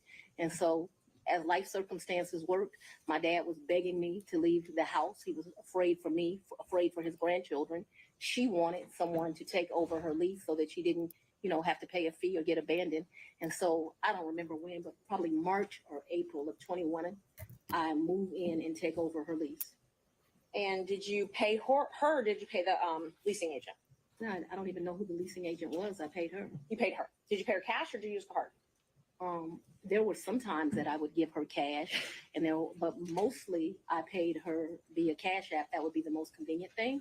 So I would not only give her rent, but then like when the utilities would come in, whatever the utility was, she might be like, I need $70, I need $100, whatever it was. And we never had a problem with money. Whatever she told me it was, I never asked to see a bill. I never questioned her. I just gave it to her. What percentage would you say you paid cash versus Cash App? Oh, the vast majority was Cash App. I don't know what percentage. I'm not going to guess that. But the vast majority was Cash App. But there would be times she would say, this bill came in at $70. Here goes $70. Did you have a monthly rent amount that you paid her? I can't remember. It was $1,500. I can't remember what it was. And it would vary, which I don't understand to this day. But like I said, I never questioned her. When did you move out? She said it was, that's what I paid. When did you I move out? abruptly moved out in February, either late January or early February of 22. Of 22. Yes, February ma'am. 2022, is that what you said? January, February of 22. I believe it is January, but I paid her half the rent of February of 22 is what I remember. And because I was offering to pay the whole rent, even though I didn't live there, I didn't think it was right. And I ended up just paying her half the rent. So that's after you moved out. You said Yes, you ma'am. paid her half of that. Okay. And the time that you said you had to move out of your house because you were scared, did your dad stay there at your house? My father was concerned. Yes, we were both concerned. Okay. But he remained there. My father was 80 years old. He would have been 79. He was scared to death of COVID. You have to go back to when this was. My father's an older man. I wanted him to move out. We had some discussions about him moving out, and what he decided was the risk of COVID was more dangerous than the risk of the people that were threatening. Typical man, more worried about his daughter and his grandchildren than his own safety. You'll get to meet him and you'll understand he doesn't scare too easily. So his grandkids were living at the house as well at that time? Well, I don't know how old your children are, but when you have adult children, they leave and they come back. They leave and they come back. So there have been periods of time that they're there, they come, they do whatever they want to do. Children do what children do. As long as their mother has a house, they'll come to it. Unfortunately, now the threats because of this case have gotten so extreme. I just pay a mortgage and no one lives there. And that's what I was going to ask you. So when you moved out in, I think you said April 2021, you left your dad and your two kids at the house? My dad and my two kids were not at the house. No. They were not? Okay, so they didn't still live at your house? My youngest daughter certainly did not live there. Okay. My oldest daughter would come back and forth. I can't say month for month when she was there or when she was not there. I know that she has been there post me moving out. At this time, no one is at my house. So at some point after you moved out for the safety reasons, at least one of your children did come Ms. back. Merchant, can we get to either the Yeah. relationship or the Sure. financial benefit? Yes. Let's see, we were back at 2021. So you were still friends with Miss Yeardy then. Were you also friends with Mr. Bradley? I've never been friends with Mr. Bradley. You've never been friends with Mr. Bradley? No, I don't consider us to be friends. I don't dislike Mr. Bradley, but I don't consider us to be friends. Is he someone that you would have in your phone and you would message with? I might have text messaged him. Okay. Would you text message him and Mr. Wade on the same conversations? I don't recall doing that, but if it happened, it wouldn't surprise me. Okay, so that wouldn't surprise you, the three of you. Okay. How frequently would you think that the three of you would have texted? Not very. I wouldn't think very often, but you're asking me to recall. I don't even know what time period you're asking me to recall, but I'm not going to speak to that because I just really don't know the answer to that. So I don't want to speculate as to how often that would happen. But it's not out of my practice to text two people on one text message. So if you told me that happened and showed it to me, it wouldn't surprise me, although I have no recollection of it. But there would be some record of it in your phone, or the phone records would have some record of those texts. Perhaps. Talk about, you said that sometimes you paid Miss Yeardy cash. I'm sorry. When you went on vacation with Mr. Wade, let's just go one by one. Let's start with the first one. What's the first time you went on vacation with Mr. Wade? I think the first time we went on vacation was around April of 22, and it's a vacation is a stretch, but I'm trying to be comprehensive. I recall April of 22. His birthday is March the 18th. So that would have been his 49th birthday. I took him to Tennessee for the day. I think we went to a museum. I think we might have stayed the night. I'm not sure, but Tennessee's kind of hard to call a vacation, but I just am trying to be inclusive. And like I said, I know it wasn't more than a day. So you didn't spend the night? I think that we did. That's what I'm telling you. I think that there's a possibility that we stayed that night in April of 22. Who paid for the hotel? I think I did. It was his birthday. And would you have used a credit card? Probably maybe a debit.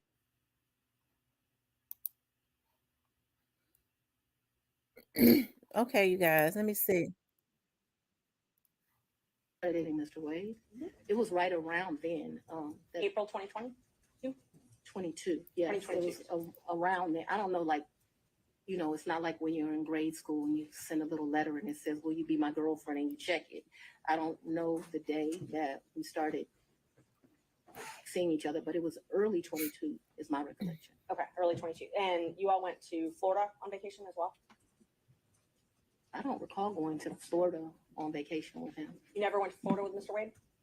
When we went to get on the cruise ship, we went to Miami. Okay, that's the only time that you went to Florida with him? I think we went to Miami and spent the night. That's my recollection. Okay. I think we spent one night so that we wouldn't miss the ship. That's my recollection of our Who paid for that hotel? in Miami. I don't remember that. And how'd you get to Miami? We would have flown. And we've done that, so that I'm clear. We've done that twice. I think one time we stayed, and I honestly can't tell you, did we stay when the ship left or did we stay when the ship came back? I also can't tell you. So there's 2 cruises out of Miami. There's one that's in that October time period that was with his mom. And then there was another that was a New Year's Eve trip. I know I paid for the New Year's Eve trip because the tickets were $697 each. And I thought this is ridiculous that the tickets are $700 to go to Miami. But when you travel during New Year's Eve, you know, they get you. So let's just back up and talk about the first time that you went to Florida with Mr. Wade. That was the time that you said you stayed in Miami at the hotel the first night? That's the time I told you, I am not sure. So I'm not sure of 2 things. So I want to make sure that my testimony is clear.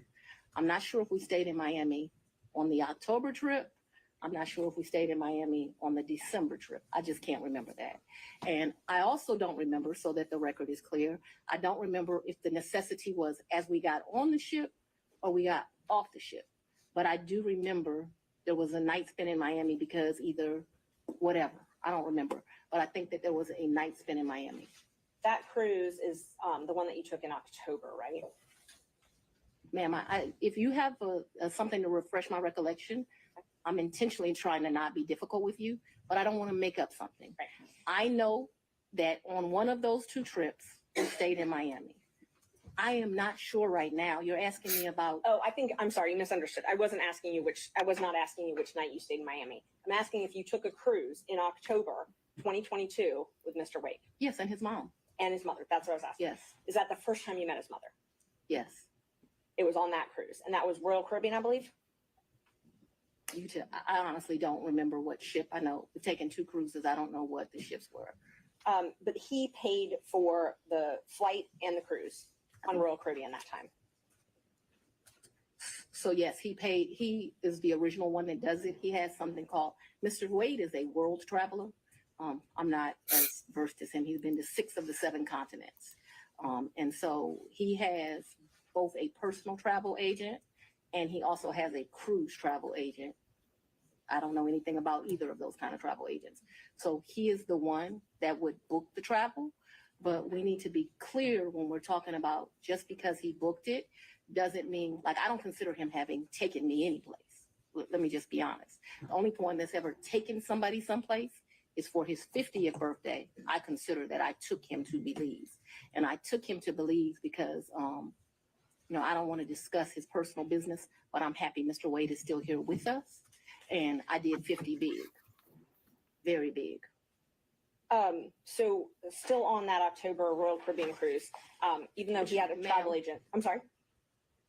If you do me a favor, I don't know what cruise ship, what time.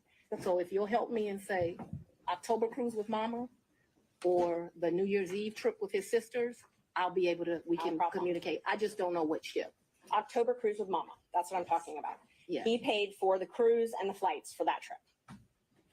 So he called his cruise agent and he booked that through them because he has a cruise agent. Right. He also has a regular agent. I don't know the cruise agent's name. So I wasn't asking about his travel agent. I was just asking but if I'm he trying paid to, for those. He did not, though. Okay. Because the reason I consider that he did not is I gave him his money back. And I was about to ask that, but initially he paid for that. Yeah, he called his cruise agent. Like, I think they have his card on record. They do whatever. Okay. So initially he paid for the cruise and the flight to Miami and the Royal Caribbean cruise. And my understanding of that October cruise is like it was a package the lady did for him. Okay. And I'll get to the reimbursements and all that. I'm just trying to confirm he paid for the flight and the cruise in October. And I think that when you say things that way, I want this record to be abundantly clear that he calls his travel agent, he calls his cruise agent. They do whatever he tells them. He's like on a first name basis with these people. They do it. and then he tells me how much it is, and I give him the money back.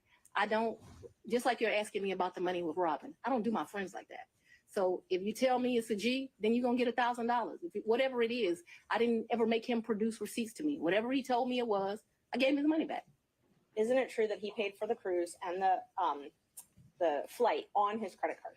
I'm not asking about reimbursement or after. He used his credit card to buy the cruise and buy the flight, correct? I have no idea how he paid for it, if it's a credit card, if it's a debit card, but certainly he called his cruise agent. You know, like how many people have a cruise agent? He calls his cruise agent, tells them where they want to go. They tell him what's booked. You have to remember, he paid for, that initial was me, him, and his mother. And then after that cruise, you all flew to Aruba and spent a couple days in a hotel there, correct? Right, and his mother was not happy. He that we left her initially behind. paid for that. He initially paid for that. For Aruba, yes, ma'am. So let's talk about both of those. I know he initially paid for it. Did you pay him back? For the cruise and for Aruba, yeah, I gave him his money before we ever went on that trip. You gave him cash before you ever went on the trip? Mm-hmm. Okay. And so when you got cash to pay him back on these trips, would you go to the ATM? No, lady. You would not go to the ATM? No. Okay. So Fulton County pays you direct deposit, I assume? Yes, Fulton County and the state of Georgia both pay me direct deposits. Okay. So the cash that you would pay him, you wouldn't get it out of the bank? I have money in my house. You have money in your house. So it was just money that was there. When you meet my father, he's going to tell you as a woman, you should always have, which I don't have, so let's don't tell him that. You should have at least 6 months in cash at your house at all times. Now, I don't know why this old black man feels like that, but he does. When we were growing up, my daddy had 3 safes in the house. So my father's bought me a lockbox, and I always keep cash in the house. Now, I don't do it to the degree that my father would do it, so he would probably be ashamed with me, but I always have cash at the house. That has been, I don't know, all my life. If you're a woman and you go on a date with a man, you better have $200 in your pocket. So if that man acts up, you can go where you want to go. So I keep cash in my house, and I don't keep cash as good in my purse like I used to. I don't go on any dates. When you go on a date, you should have cash in your pocket. So my question was, where did that cash originally come from? If it didn't come out of the bank? Cash is fungible. We've had cash for years in my house. So for me to tell you the source of when it comes from, when you go to Publix and you buy something, you get $50, you throw it in there. When it's been my whole life. When I took out a large amount of money on my first campaign, I kept some of the cash of that. Like, to tell you, I just have cash in my house. I don't have as much today as I would normally have, but I'm building back up now. Y'all, You she's put sharp. money in. It's a very good practice. I would advise it to all women. So you can't identify when you came into this cash or where the cash came from? I didn't say I couldn't identify it. No, nobody gives me anything. I am sure that the source of the money is always the work, sweat, and tears of me. What you asked me for is, when did the money go in there? What I am trying to tell you is, so I got divorced in 2005 from my husband. And No. It's important. You said, where did the money come from? And I need to tell you where the money came from. And so for many, many years, I have kept money in my house. That money in my worst days has probably only been $500 or $1,000. At my best days, I probably had $15,000 in my house of cash. At all times, there's going to be cash in my house or wherever I'm laying my head. The money that you paid Mr. Wade, the cash, in October of 2022, you do not know where that money came from. I do know where it came from. It came from my sweat and tears. You know which job it came from. Did it come from Fulton County or did it come from a private job? It came from, what are you talking about? So it could have come from a private job because before I was DA, I was in private practice. So I earned money during that time period. It's probably in there. You don't It know could have. What do you mean? I don't know where it came from. I I absolutely understand the situation. We can move on. Okay, thanks. Same with Aruba. You don't know where that cash came from either, right? Ma'am, you are mischaracterizing my testimony greatly. I'm not going to allow you to mischaracterize my testimony. I know that I keep money in my house. The amounts of money I gave Mr. Wade, it was never that serious. I don't think I've ever handed him more than $2,500 in a reimbursement. So we're not talking about $20,000 in cash. I don't have $20,000 in cash right now. The most I ever gave him, I know I gave him $2,500 when we went to Belize, because we went to one hotel and then we went to a second hotel. That $2,500 I actually gave him while we were still in Belize. I know that the Aruba trip, the one that you described with his mom, I think I gave him about $2,000 for that trip, for like total. His mom went to Aruba with you? The Aruba trip. So I consider that to be one trip. So we got off of a cruise ship and then we went to Aruba, which is why I cannot remember, is that the time that we had to stay in Miami to wait for the flight for Aruba. So I consider that one trip, but we didn't like come back to Atlanta and leave. We flew down to Miami. We got on a cruise ship. We spent a couple of days with his mama.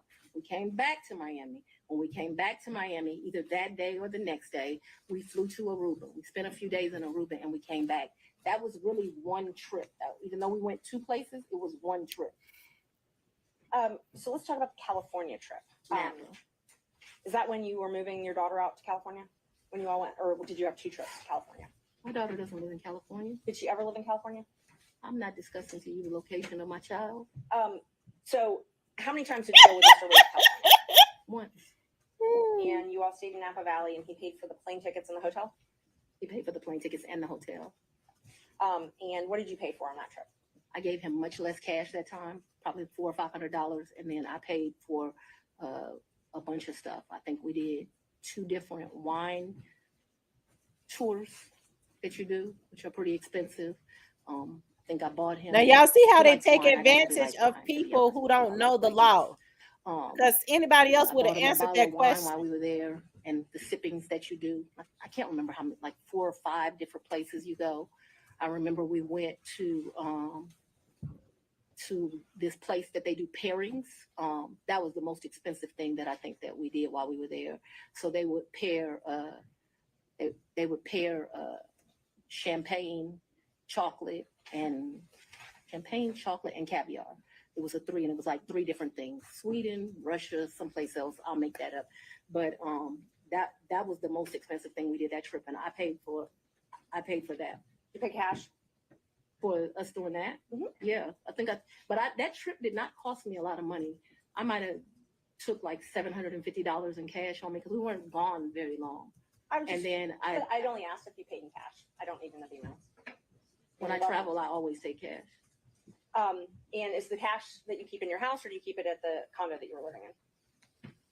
So at that point, it wouldn't be at my house. Hey, And I'm August. sorry if I was not clear. The money would be wherever I laid my head. So I wouldn't leave the money at the house. So if I was unclear, no, money's going to be where I stay.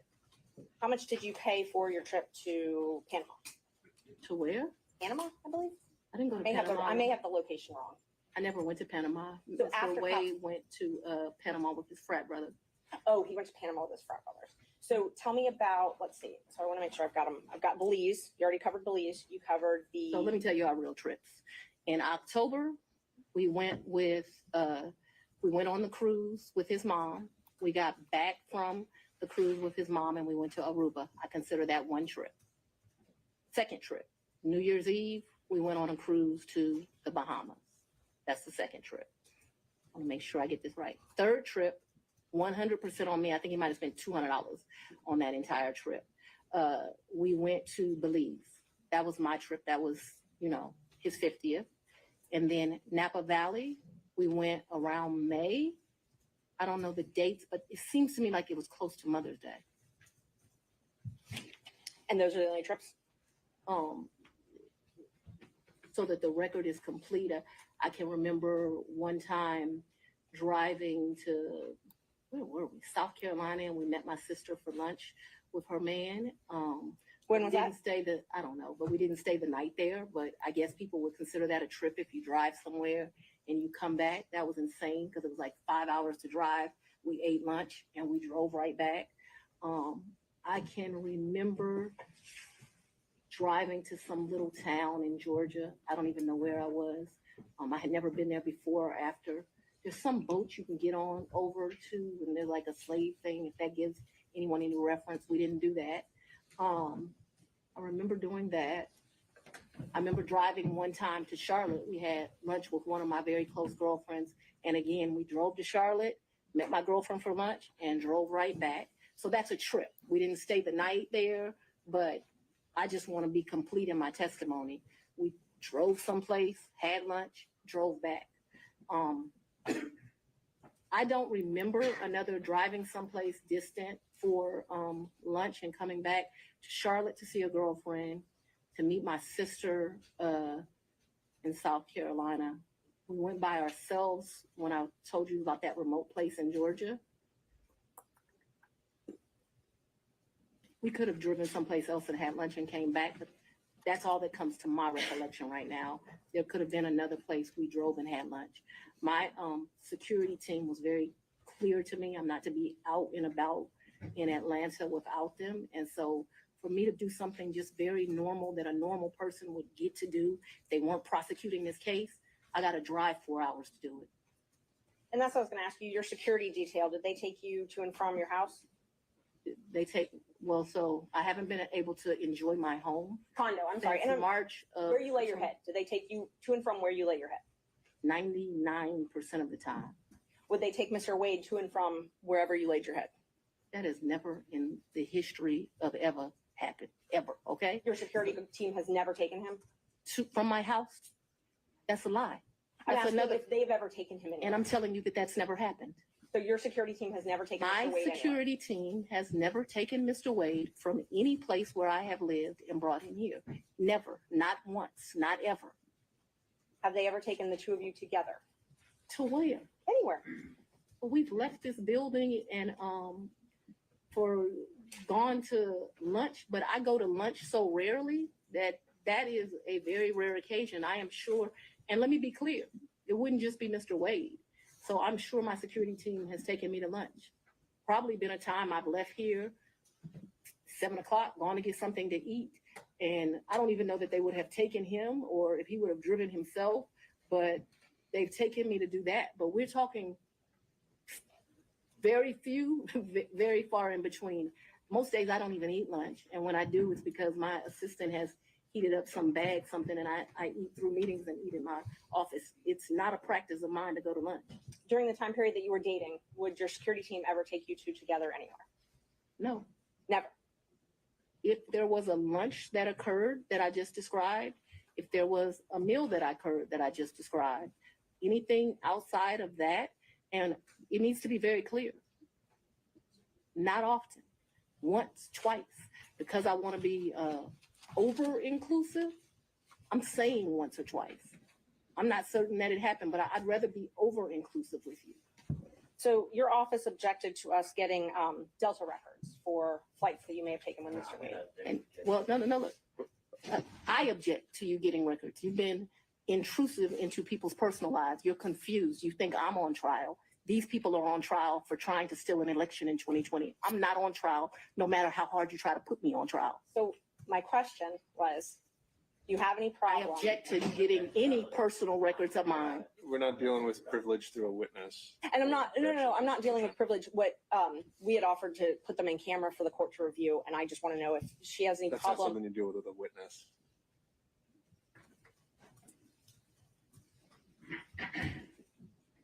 Okay, you have to file as part of your job something called an income and financial disclosure report, correct? That's correct. And you filed your first one, so you filed 2 to date, is that right? Is it 2 or 3? I probably would have filed 21, 22, and maybe I haven't filed 23 yet, because isn't it due like June of the next year? April, I believe. So you filed, let's see, you filed your first one, it looks like April 15th, 2022, and your second one, April 17th, 2023. Does that sound familiar? I don't remember the dates, but you're an officer of the court. I'm gonna hope you're telling the truth now. May I approach the witness? You may. Thank you. I already gave the state a copy. Exhibit 20 and 21. Can somebody bring me some? Yeah. I guess she's God, hoping forgive to the be the Lord. next district attorney.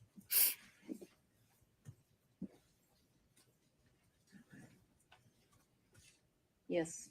Okay, Yes, so ma'am. those are the ones that you filed. This looks like me for sure. Yes, ma'am. Yes, ma'am. Judge, we'd move to admit 20 and 21. I think you need to delineate which one's which 20 one's which. is 2021, so it accounts for the time period, Your Honor, January the 1st, 21 through December the 31st, 2021. That is Defendant's Exhibit 20. Defendant's Exhibit 2021, it accounts for the time period, January the 1st, 2022 through December the 1st of 2022. All right. Any objection to exhibits 20 and 21 Nope. Sorry. from other counsel? Admitted without objection. When did your personal relationship with Mr. Wade end? Our personal relationship ended in Y'all this get the year. likes up. So let's be very clear so that we don't mix words. I don't want to mix words in here. Mr. Wade is my friend right now.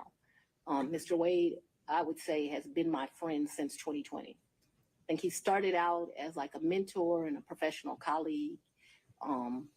He became my friend and somebody that I really respected. I feel very indebted to Mr. Wade for taking on the task of this job. And he is certainly my friend and one of the people that I respect the most. So if you ask about a personal relationship, I consider myself to have a personal relationship right now, Mr. Wade. I consider myself to have a personal relationship with Anna Cross. I consider myself to have a personal relationship with Mr. Abadi.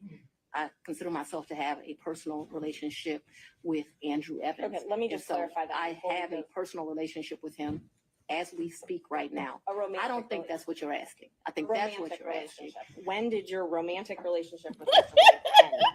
My- Did it end? Me and Mr. Wade,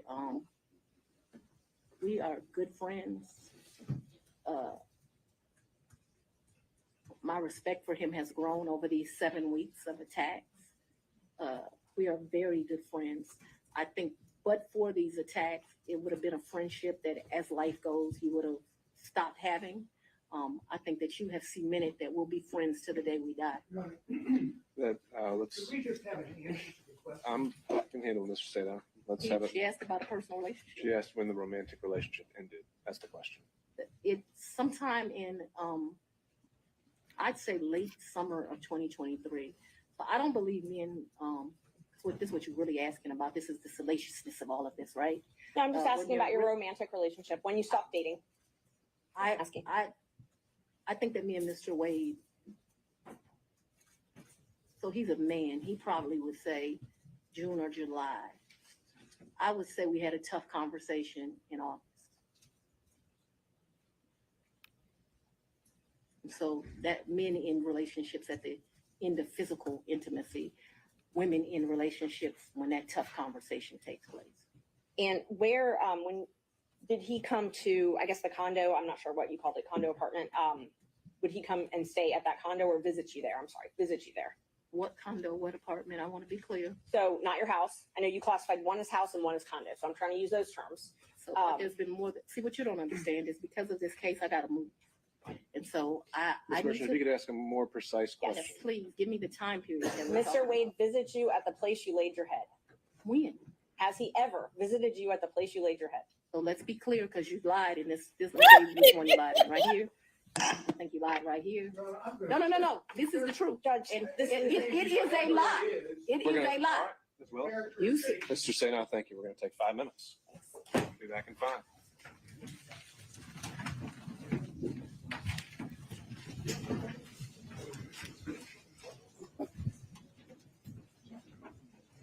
May I go to the bathroom? Woo, child. They tried. They just couldn't handle her. She came ready. She said she had been pacing back and forwards in her office, waiting. I guess the lady, the pit bull that is has her up on examination or whatever. I guess she thinks she's gonna be able to run for DA and win, but she just lost because she wouldn't be a good district attorney because Fanni just served her. Fanni just served her with her hand on her face, laid back.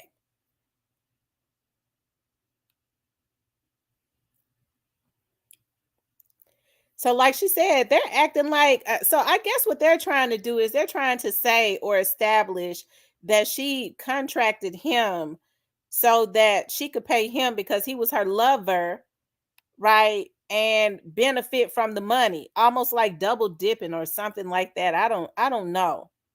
Yeah, she served her. She served her. She sure did serve her good. She did not come to play, and they did not gonna play with her. I'm telling you, she told them, let's be clear, you lied. She knew what she could and couldn't say in court. So like so many people don't know the law. So they feel like when they're asked a question, they have to answer it instead of refusing. Yeah, Fanni said, I ain't on trial. She says, I ain't on trial. So, like I said, you could tell with the way that they are coming at her that they had been wanting to set Fanni up. Willis lost that. Wait till judge examines the case. Whew, child. So I don't know, but like I said, I believe that they had all of this together. This was the intention. Somebody, I think, egged her on to go after Trump and was working with these people. They said if she go after him, they had every intention on setting her up. That's what I think. Even though her relationship was consensual, they act like she's on trial for something. They're trying to establish that she hired him in and paid him that salary so that she could get the money back. And so that's the reason you hear her saying, no, I paid for it. I paid for this. I paid for that out of my own money. I paid for it. I paid for it. Because if she said he paid for it, they would say, okay, aha, that's the reason you've hired him so that you could. It's almost like they're trying to accuse her of double dipping. Yeah, there's double standards. A judge will compel you to answer BS non-relevant questions. Boss Lady 2 says, this is a perfect example of how they do you when you stand against the powers that be. That white woman didn't stand a chance. She didn't stand a chance because she came up in there mad. She came up in there mad. She said, I paid with my secret stash. She did that just right. So if I've saved money all down through the years, I can't say where I got it from. Working. I got a stash, and that's how I paid for it.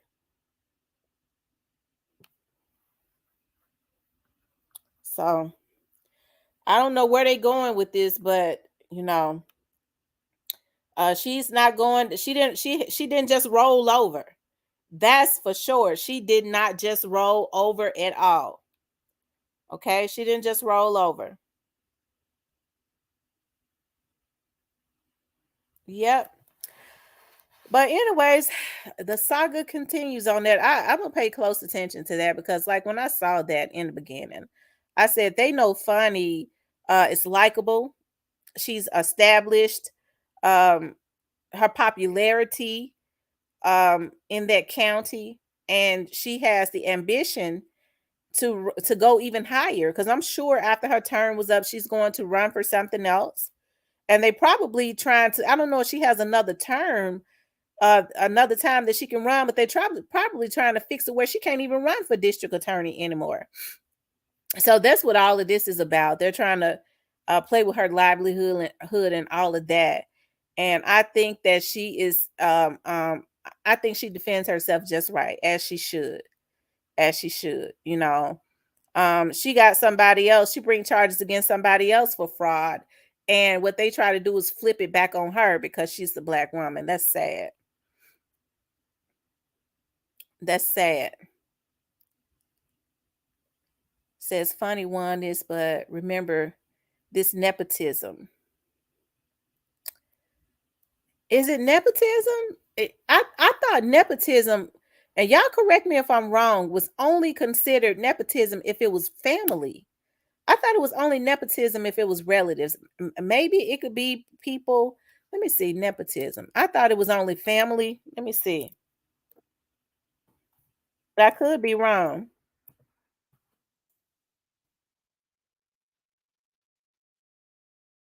Okay. So it's relatives, friends, and associates. So you're right. Relative, friends, and associates. They said Fanni probably will run for Attorney General of Georgia. It's something that they're wanting to keep her from running from. It's something that they're trying to stop her. Because see, Fanni is moving fast. You know, they see that she's moving up fast. She's got the popularity and all of that. And this is just something they're trying to put a damper on her name to stop her.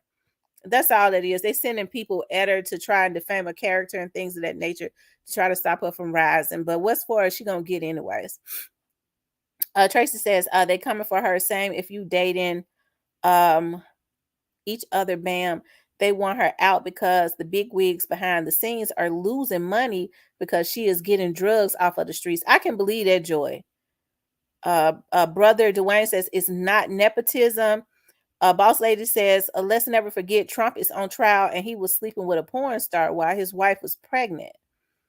I'm blessed that she sure got the brain for it. I'm telling you, she's very smart and she is sharp. She's smart and she is sharp. So that's a good thing. She's smart and she's sharp.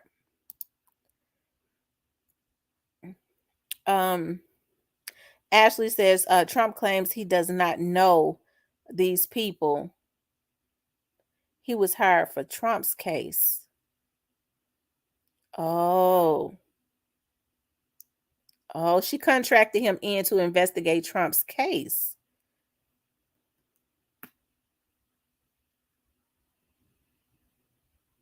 Oh, wow.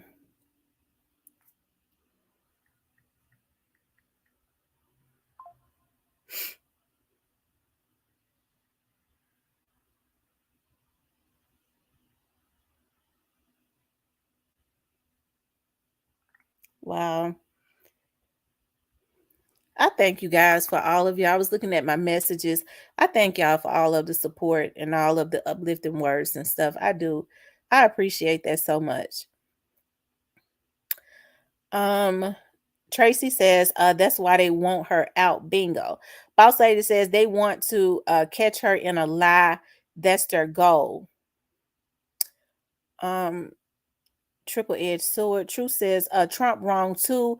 They all liars and have no moral ethics like they supposed to demonstrate. Oh, Deborah. Oh my God. I love you too, Tracy. There's nothing more dangerous than an intelligent black man than an intelligent black woman. I love intelligent black men. I love them. You're welcome. We rock with you. We rock with you and for you. Thank you, Beta. I appreciate that. I was looking at some of the messages I had coming through on my Facebook like page of people sending me inspiration. I appreciate that. I appreciate you all. Y'all make sure y'all hit the like button. Make sure y'all hit the like button for me. Like, share, and subscribe. Okay. Like, share, and subscribe. Now, I wanted to move on and talk about, we'll come back to Fanni, but I feel like because I want to finish looking at something, because Fanni served that lady. But I wanted to talk about a straight drop still trying to get out of Shelby County. I appreciate you all too, Snoozy Cake. I do. I appreciate you all so much. You know, as long as I've talked about the Young Dolph's case, even in the beginning, when I started talking about this Young Dolph's case, in the very beginning, I tried to be very neutral, right? Even though everybody in Memphis had already known what had happened. And as time went on, more and more stuff started to come out. Like when it first happened, people knew where it came from, right? Even before I started vlogging on it, people were saying exactly in Memphis where it had came from, right? And like I said, as time went on, more and more and more started to come out, right? And I love you all too, TT, baby. And says, does Too Pretty Miss Kitty know about your earlier live? I don't know if she knows about my earlier live. I don't know. And so you know, it has been, it's I think what they're trying to do in this Young Dolph's case, because as far as with straight drop, because Cornelius and them, they have been pretty quiet. Cornelius' attorney, I love you all too, Clarinetta. I appreciate y'all support so much. Y'all know, I'm gonna say this. Y'all know when I started vlogging on this case, I bring you all the truth. Okay, I bring you all the truth. And when I get some things wrong, I come back and I say, well, you guys, I thought it was going to be this way. This is what I was told, and it didn't happen like that. It's very seldom, but that's what I do, right? And so even with this case, I've always said that it did not make me feel good to thank you, Ashley. It did not make me feel good that Memphians were involved in taking out other Memphians, because I love my city. Like I said, we listened to Yo Gotti's music. He came from my era. Even though I'm not a real big rap music listener, he came from my era. And I hated it had happened. I started to learn more about Young Dolph and his philanthropy after it happened. And then Young Dolph is related to a cousin of mine named April, right? And and so even in the very beginning, even before I knew anything about what happened, April had said where they felt like it had came from. She just flat out said it. And I had never in my life even heard of Big Jook. I had not even heard of him, right? And so like I said, that was, you know, when folks was talking about, people talking about, we solved the Dawes case.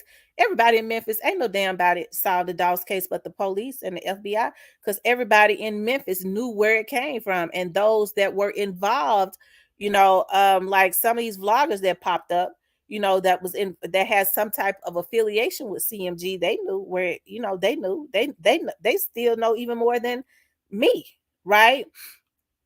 And so, like I said, you know, and then, you know, we started to hear about, when I first heard about, you know, Black youngster being involved, it was the insurance agent that said he was involved. And as I've said before, and I ain't got to go back over this because I've gone over it about 100 times. It ain't nothing gonna change.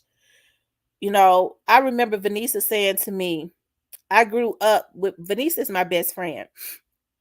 And I have not seen Black youngster's mother since I was 12 years old. I think I've said that.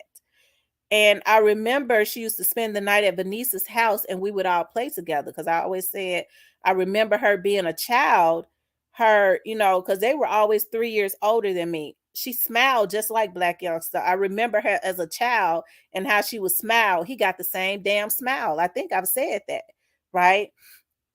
And so I remember Vanessa saying to me one day, she said, you know who Black youngster's mother is? I said, She said, and then she said, I don't want to say his mother's name. And then she said it. I said, are you serious? She said, yeah, that's his mother. And I went and looked at a picture of him again. And I was like, yeah, he sure got the same smile that she's got, you know, that she had. Because I hadn't seen her since I was 12. Right. And anyways, so, you know, we would talk about what was going on. More and more started to come out, and you know, she has always been very vocal to me that I love my cousin, but he gonna have to go lay down, right? I don't appreciate what happened. And she got up on my panel and said that Vanessa too real to sit up and lie. She's a real one for real. Right? I have to mute her sometimes when she get deep into telling some stuff, because she still live in the hood. I ain't get ready to have her get up on my damn panel and get my damn friend killed. Cause see, I'm loyal for real. I'm loyal for real. So when you hear me muting her, she right in the midst of all them killers and thugs, because she's still up there. So when you see me muting her when she get to talking, especially when she got a little alcohol in her, I ain't get ready to have her get her life in danger just for some damn views. I ain't no bottom of the barrel bitch. Okay? Thank you, Leo. So when I see she getting real chatty, especially if she been drinking a little bit, I will mute her. Because I go, okay, them right there might get her hurt. That's what real friends do. Okay? And so she has expressed some things to me, as it relates to that. Like I said, I've never in a day in my life met Black Youngster, ever met him, ever. When Black Youngster's brother was this last one, when Tamaney was killed, okay, when Tamaney was killed, somebody had sent me a message on Facebook, and they was like, they're saying that a young man was killed and it's Black Youngster's brother. And I said, it's probably a lie. You know, I was saying to myself, so I was like, I know what I'm doing. I'm getting ready to call Vanessa. When I called Vanessa, and Vanessa and them was screaming and hollering and crying, I didn't even have to ask her. I already knew. So when I got on here and went live, people were saying, Miss T, you sound like you sad. You motherfucking right. I was sad, bitch. That's my motherfucking best friend and her mama them. I'm a real one for real. Vanessa and them go outside of YouTube. I was hurt to hear them hollering and screaming because they went up there. They had gone up there to the gas station and seen his brains blown out laying there. So yes, they was hollering and screaming and crying, and I felt a certain way. I was hurt to hear her and her mama and them crying. So not one time have I ever got on here and tried to hide nothing, because I didn't even have to say nothing. So then when she was crying and she was screaming, she was telling me what was going on and what they had just seen and all of that. And she was talking about how he hustled and how hard he worked, and how she had just had a conversation with him the week before. And he was saying, because I don't want to be in the midst of that. I don't want to let people pull me in the midst of that stuff with my brother and that young dog stuff. And she said, I told him. She told me when she was crying on the phone that day, I told him, Tamaney, if you don't want to be in that, you ain't got to be in that. That's not your beef. Okay? So when push comes to shove, when I log off of here, people that has stuck with me, and Vanessa is the only person, because her mother was strict, that my mama ever, only friend that my mama ever let me spend the night with, because of how strict her mother was. She got on here and talked about how strict her mother was, and vice versa. Her mama, we always was friends down through the years, and her mother and my mama talk now 2 to 3 times a week, because we all grew up in the projects, right? We were the only 2 little girls that was the same age that lived at 1352 apartment building, Clementine apartment 2, and she was about apartment 6. Can no motherfucker tell me about my history, because I can tell it better. I ain't never tried to hide nothing. If I had met Black Youngster, you know what I would have said? Man, you know, I know Black Youngster. I hate that. I sure hate he let them folks do that. Okay? I sure hate he let them folks do that. Okay? But yeah, I know him. That's the type of chick I am. Hold on one second, y'all. Hold on, y'all.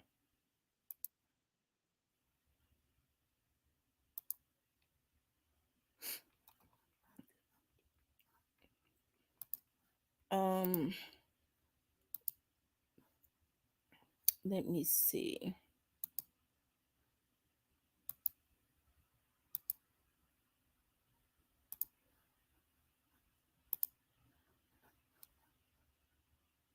Okay. Hold on for a second, you guys.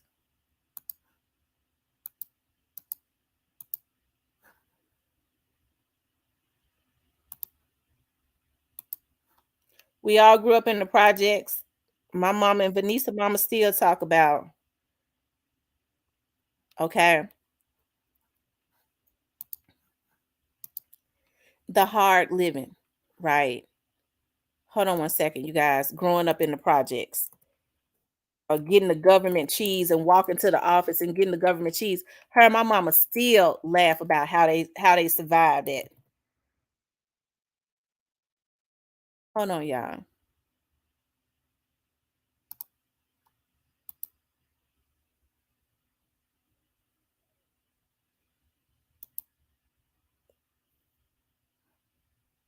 Okay. They still talk about that.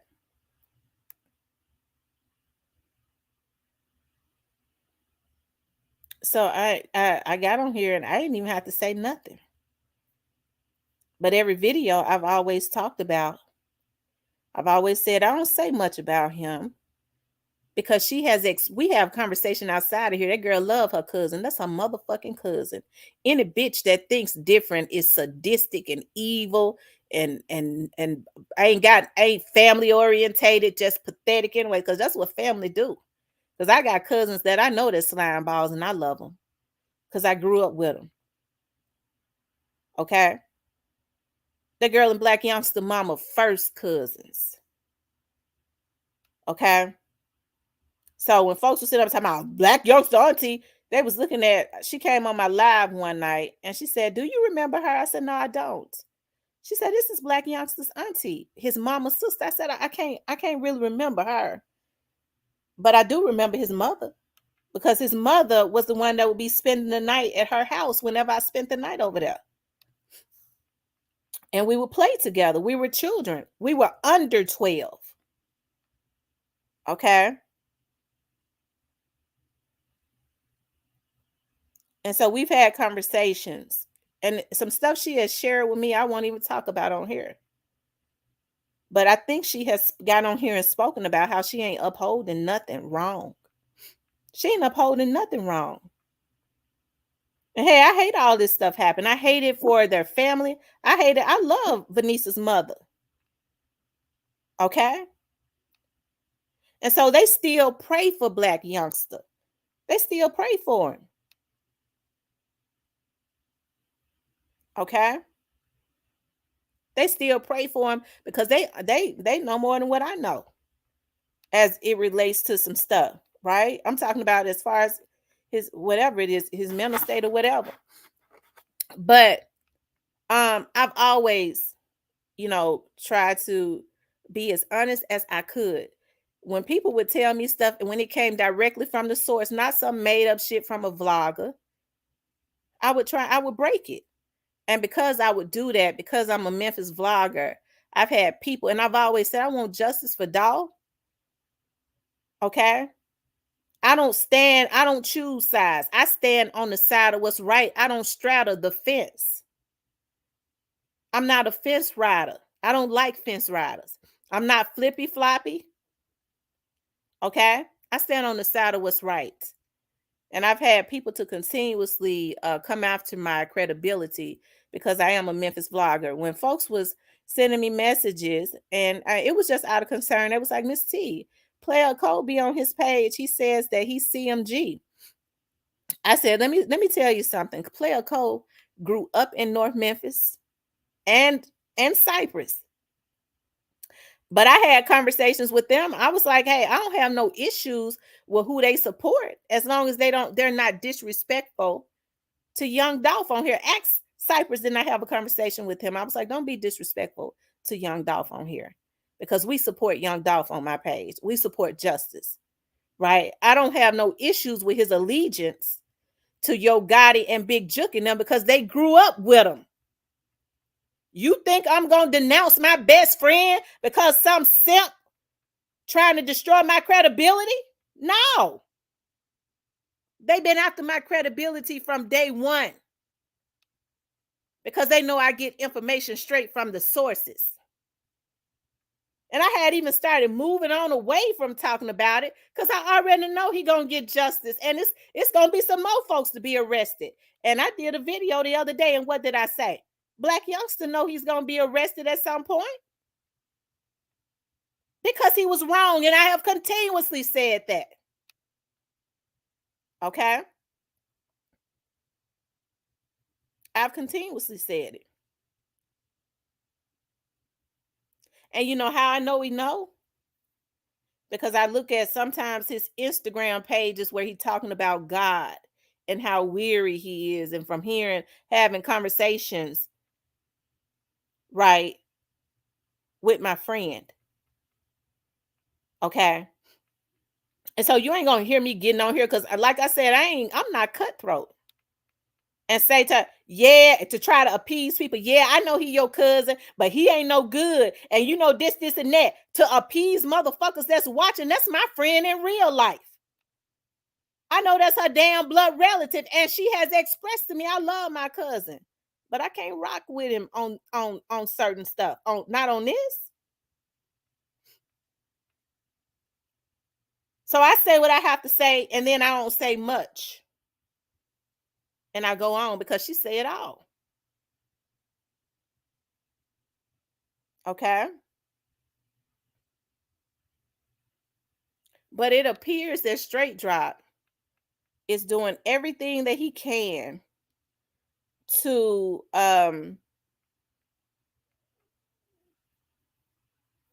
yeah, I put it on subscribers only. He's doing everything that he can to try and get his trial taken out of Shelby County. And y'all, it's not going to work. It's not going to work because you have to reap what you sow. Hey, I always say, even when y'all hear me, I guess that, they lied like I knew Straight Drop. Remember they lied on me when they hacked me. They thought my last name was Johnson. Yeah, the hacker told me, the guy told me everything. They thought your name was Johnson. So that blogger got up on his panel, okay, that obsessed one, and said she's Straight Drop cousin. Her last name Johnson. Didn't know my last name. Ain't never been Johnson. She worked for IBAW. The police was listening to him on that. They said he digging, but he digging wrong. Okay. But I think it's a shame what is going on because, hey, my focus is on other stuff. I just don't live my life trying to dig graves for people. But I'm not going to allow these people to attack me, right, anymore. It stops this year. I don't care who they get. We're going to serve them. Whoever it is, we're going to serve them. When it's defamation of character. And then a lot of it comes from because you can't get me, as much as I've heard about all of these vloggers, and I've heard a lot. Y'all think people don't reach out to me and give me the 411 on these vloggers? If you don't think, I don't give a fuck, motherfucker, how you got my phone hacked, bitch. You gonna get wiretapping for that motherfucker. Vince and all them, bitch. You think they don't know?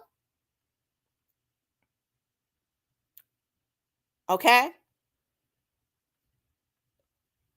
I don't care how you got my phone tapped. You don't know nothing about me. And so your day is going to come with all that wiretapping and hacking into people's computers. It's a sick thing when you have vloggers to hire hackers to hack into your computer and they immediately start unsubscribing your subscribers.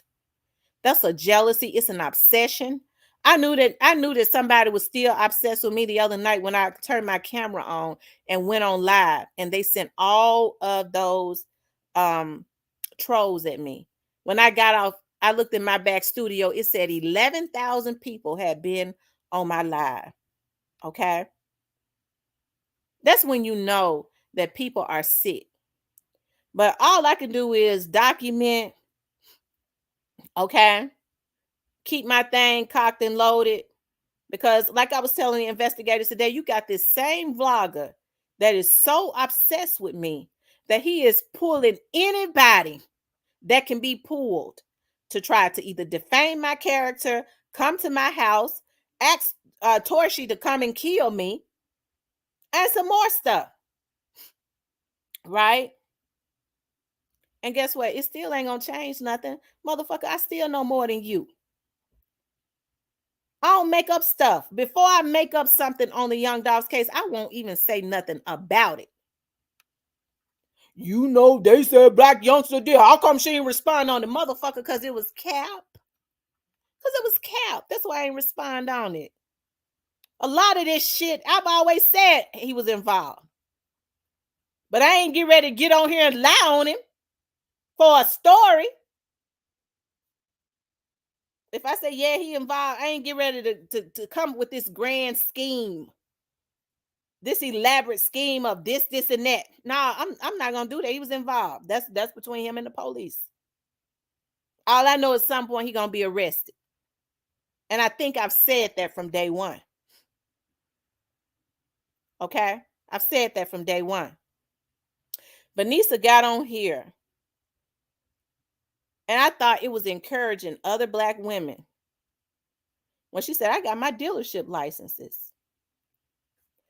That's one of her hustles. That girl hustles. She went and got her bartender's licenses.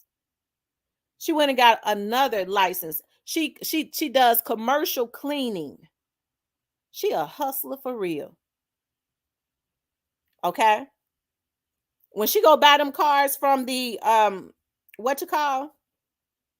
she park them right in front of her house. I think it's so unfortunate that Tamani was gunned down because he was excited that she helped to bring him into the car dealership business or whatever, the car license business or whatever, because he knew how to fix the cars, and they sold them and got money.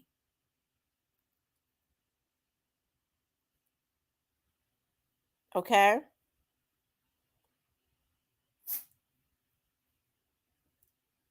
But back to straight drop. I'm not gonna even get into that because we've talked about that. I've said that it ain't nothing gonna change on that.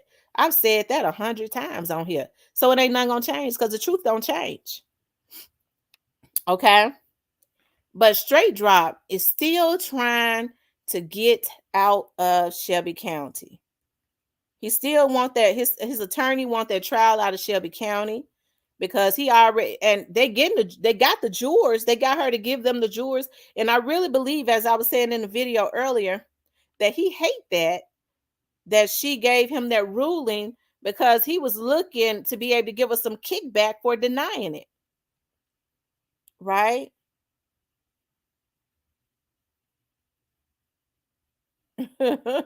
He said, as sweet as you want to be, then the switch flips. And I'm gonna tell you something. The reason my switch flips, because I've been respectable. I've heard so much stuff about folks.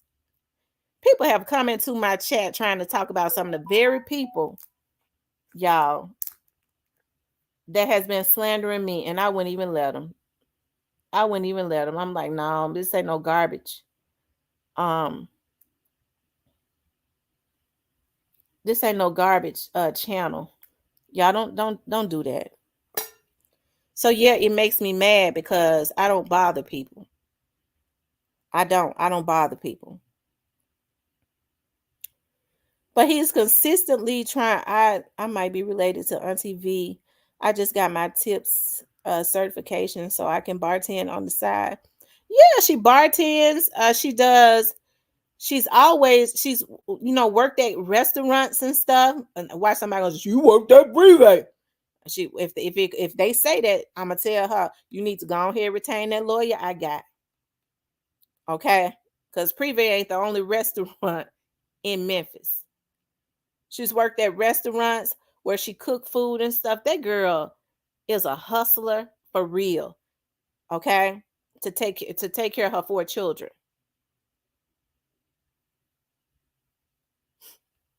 The last time that she was on my panel, she expressed her disappointment in Black Youngster. And I don't want to get into talking about that because that's my friend outside of here. I make it a point not to even really talk about her family business. Okay. But the only reason why I'm saying something about this is because she said something about it. But she's always said she loves her cousin. Okay. But she's disappointed in what happened. Okay. And she wants the people that pushed him, sent him out to go down too. She said that on my panel. But she expressed her disappointment and how he allowed, and this is according to her, and she has said that even before she ever even came up on my panel. She always said that to me, how he allowed somebody to turn him against his family. And that's been some years ago. So I'm done with that. Okay. It says, but Straight Drop is doing his best, okay, to try to but it's more so his attorney. I don't know if his attorney thinks that he's going to be able to pay a prosecutor to flood, because if they move it to another county, the case, then Paul Hagerman won't be able to present the case to the jurors. It'll be another prosecutor who gonna go through 1 million pages worth of evidence. They ain't gonna give a damn, and then they hoping that he could get off because he'll probably been paid them off and they can misrepresent the case. I've said that from the very beginning. When she ruled, when he asked for, the jurors to come from the outside, right? And she ruled on it. He didn't look happy when he was giving that interview. He didn't act like that was a victory because he was hoping that she denied it so that there could be some kickback. I believe.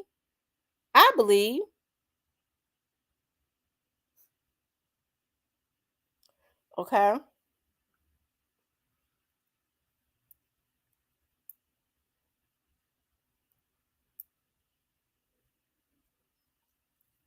New to you says Drop is frustrated. You can see the wrinkles in his forehead. Yeah, he frustrated because he wasn't even smiling or nothing when she granted that.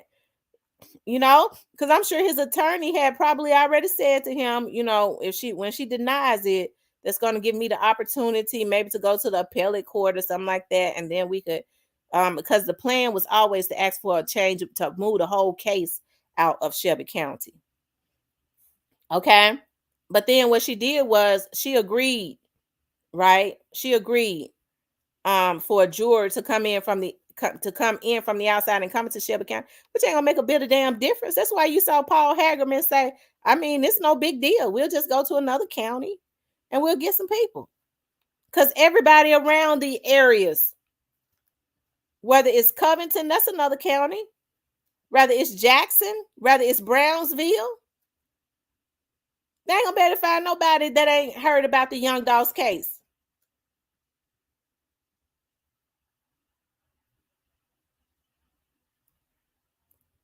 Althea says V is a straight shooter. She gonna give it to my discernment never fails me.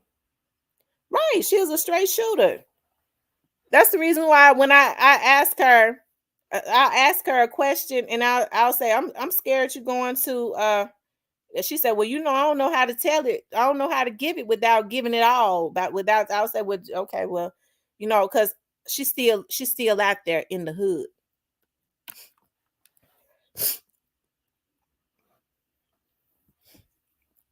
Think I'm getting ready to get my best friend messed over for some damn views?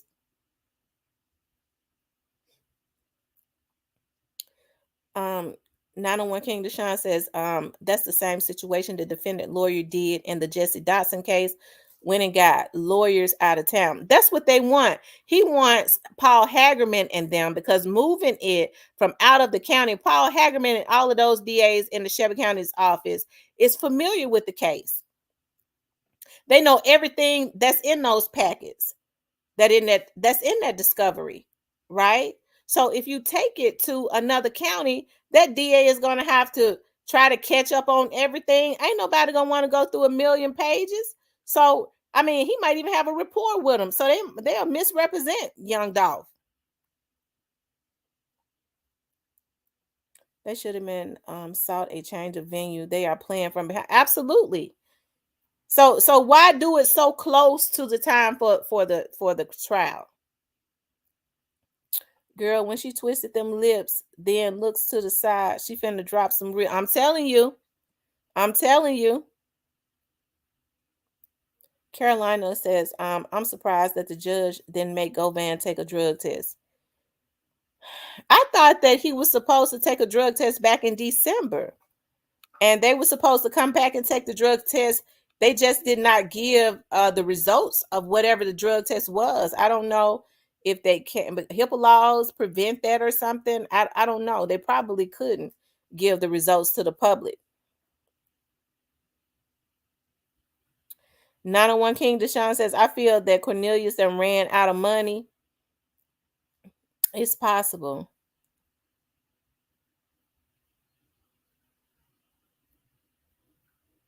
It's possible.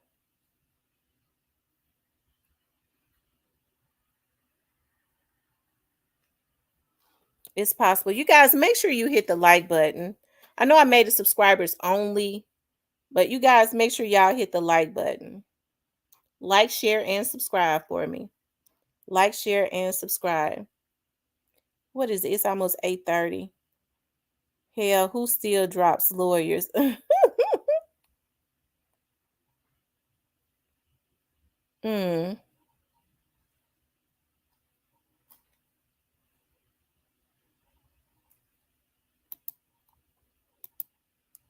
Wow. Anyways, you guys, we're going to keep close watch of this. We're just going to wait to see, because that was the plan in the beginning, to try to get the whole case taken out of Shelby County. Okay? That was the whole plan. And yeah,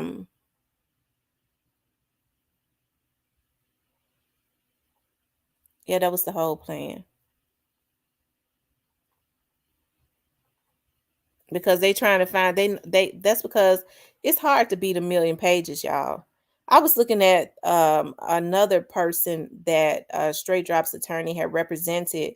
I think it was in that Holly Bobo's case. He represented one of those guys that kidnapped that girl that was in the female white that was in nursing school, and she was missing for a couple years, and come to find out they had kidnapped her and did some stuff to her, and they was finally arrested. He's now asking for a retrial. And they were sentenced maybe like a year or so ago. He's now asking for a retrial based on a technicality. So Straight Drop's lawyer is the technicality lawyer. Yep, the Holly Bobo case. So Straight Drop's lawyer is the technicality lawyer. If he can find a hole in something, if nothing else, he kick up smoke so that he can quickly get you a retrial or something, or a mistrial based on a technicality. And I think with her, he wanted the case moved out because he was initially going to ask for the whole case to be moved. And when she agreed to allow them to have jurors to come in, it killed this from out of other counties. It killed his plan, right? It killed his plan because he was really going to kick up smoke and give a lot of kickback or whatever. So that's what that is about, you guys. Ramona says, Tamara, don't forget to do what you said you would do about that vlogger. Oh, I'm not going to. I already trust me. I'm on top of everything. Nothing is getting by. Nothing is getting by because I understand what's going on. They've used her to try to team up on me. And because she slick was hating on me anyways, she doesn't have an issue with doing it. But somebody sent me a message to let me know already who was behind it, right? Because they said somebody was saying that they ain't even none of her best friends. So I guess they know more about me than I know about myself. I guess because he got that hacker. I guess he think because he got them hacking phones that he ain't gonna be touched because he sent everybody else out to do his dirty work. I don't know if she was paid to put that out there or what, but I promise you it ain't gonna be worth it in the end. Not only is karma gonna get her, something else, the law is gonna get her, because I'm not playing with these people. I ain't never in my life did nothing to that lady. As much as folks came on here, and I've been told not to talk about her, and I'm not going to. I'm not going to. If when she puts something out, y'all just go ahead and record it, because we understand how he send people out to come at me, and then they be the ones to be sitting up in court and in trouble and stuff. Okay, while he sit behind his keyboard. But just go ahead and take a video of it and just send it to me like y'all been doing, so that I can send it to my lawyer, because I'm tired of these people messing with me, right? When I've never in my life done anything to that lady. When people was coming into my chats and saying, talking about that lady, talking about she was capped, I mean, they would be dogging her out. Why you give her props? She don't, y'all, like, no, she cool. She helped me. I thought she had sent me some information as it relates to some stuff that had happened to her. And she was giving me information that what these men had did to her, and told me who it was and what they did to her. And she'll team up with another man to try and defame me. But trust me, it all comes back around. How soon we forget. It all comes back around, and it's always, because see, everything that I've said, I could say again. YouTube don't pay a bill I got, so I ain't got to get on here and lie. If Black Youngster had bought my best friend a car lot, that would be awesome. That's her damn cousin. But she shoot straight from the hip. She let it be known what was going on. She ain't got no damn car lot. And people be capping so much. I ain't never heard Black Youngster had a car lot. I heard Black Youngster ran a chop shop. That's what I heard. That was what was out in the street early on. See, if people had their motherfucking facts right, instead of hacking phones, talking about we working on cases, you can't work on no damn case together with a nigga hacking people's phones and computers and shit. That's what that motherfucker over there doing. And he think he ain't gonna be touched because he got all these simps doing his dirty work. Folks that used to be in that clubhouse, let it be known what's going on. That he send folks out to do shit, and when they don't do it, put out folks' address and stuff, he get rid of them and lock them out the clubhouse. The police then got up in the clubhouse and seen what was going on. He running a straight coat.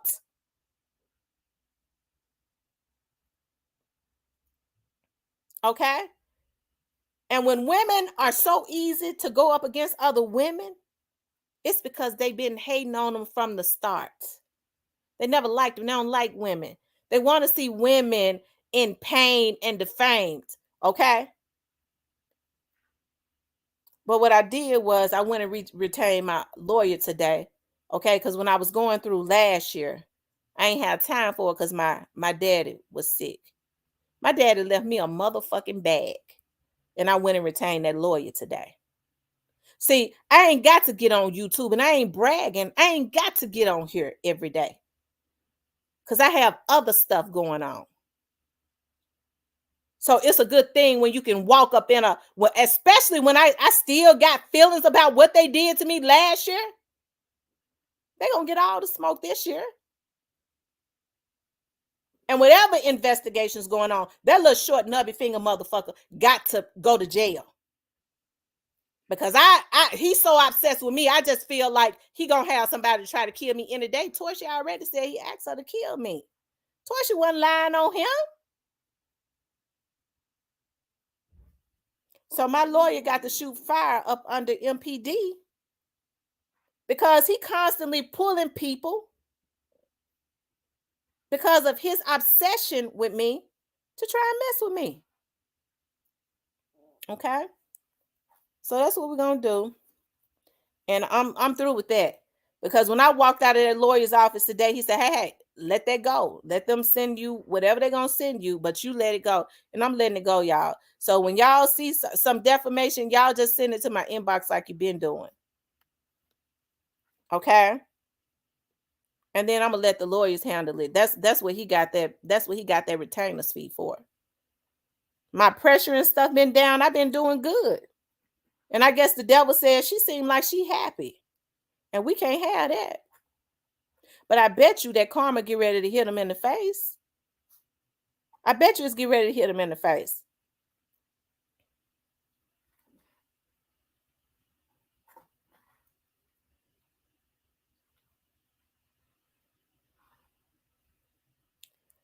Hey, one thing for sure, when it starts, the heat starts.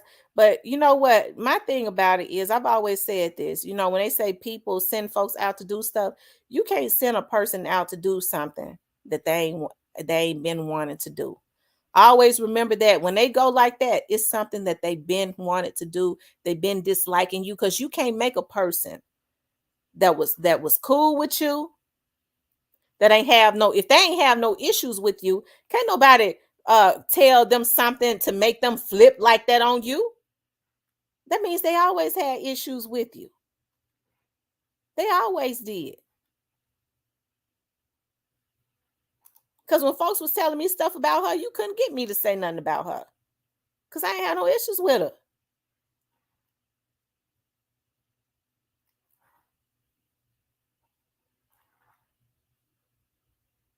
Okay. And so this is the last time we're gonna talk about this on here. Y'all, we're gonna let the people that handle it. Because I'm not playing this year. 2023 was a different year. I was up under a lot of pressure and stress. Talking about cry me a river. That's his saying.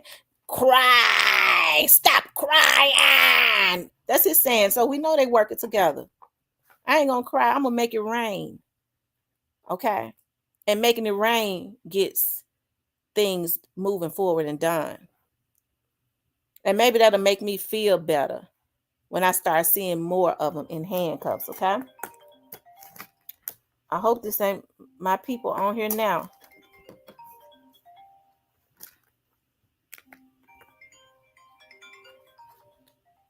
That's my mother on here. So my mother must be listening.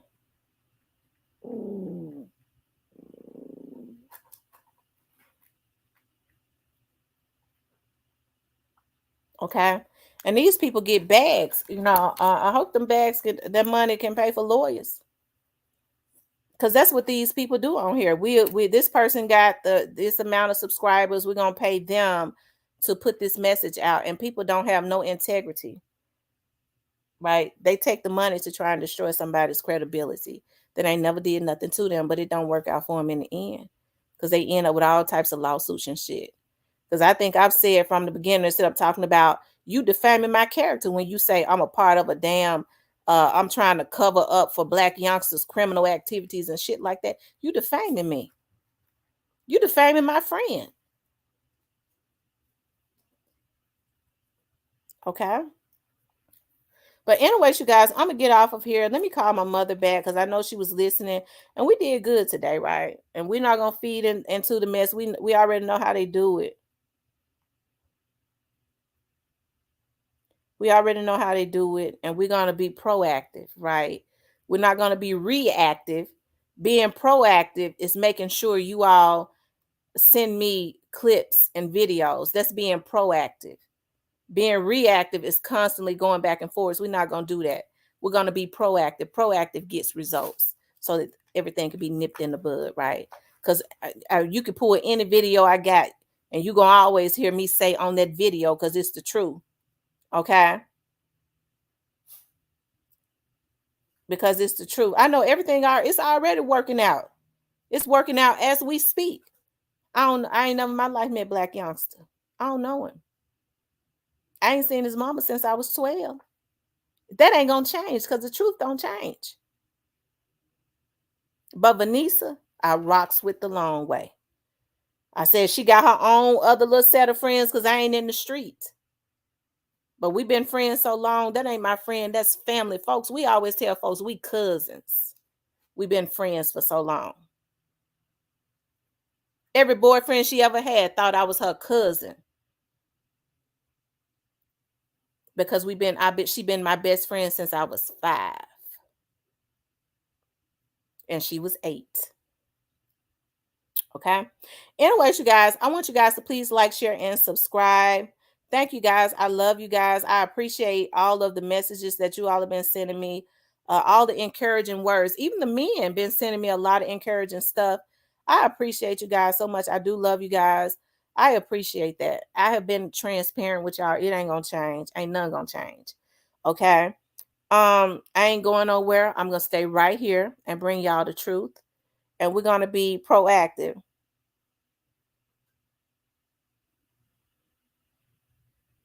Okay.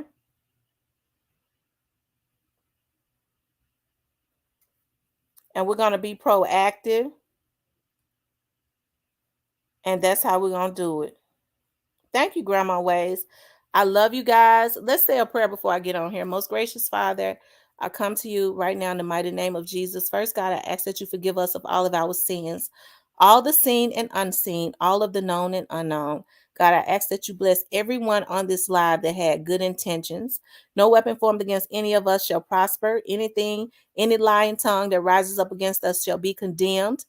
Any evil, any lies, any evil thoughts, any witchcraft, any evil thing that was sent towards us while we was on here, we reverse it and send it back to the sender, and may it manifest in their very own lives in less than 30 days. Okay. Shout out to Vanessa. Shout out to her mother. Okay. Shout out to I appreciate you all too, Steve-O. Shout out to her mother. And like I said, it ain't nothing gonna change because I've always said I grew up around his family when he had cousins that was being killed in the Lemoyne Owen Garden before he was ever even born. He never even knew him. We stayed going to funerals because they was being killed over there in LMG. Okay. And as I always said, I grew up around his great aunts. That's how I know he grew up on a church foundation because we stayed in church. I always said it. So I know he know God. So I was very disappointed. Okay. when they was telling me about how he had let somebody send him out when he could have been a talent, especially when I first started to learn about his music, because I know he came from the trenches. So that is very disappointing, especially me knowing where they came from. They came from the end of South Memphis, the most gutter part of South Memphis, the poorest part. And me knowing what his family has gone through before he was ever even born, and he get the opportunity to make it out, and he let somebody send him out to do that. Yes, it's very disappointing, because his aunties and them that I grew up around, his great aunts, they knew how to pray. Them was some praying women. That ain't gonna change. I said that from day one. The truth don't change. It ain't gonna never change, because it's the truth. Okay? But anyways, I love you guys. Let me call my mother back, okay? I'll talk to you guys tomorrow.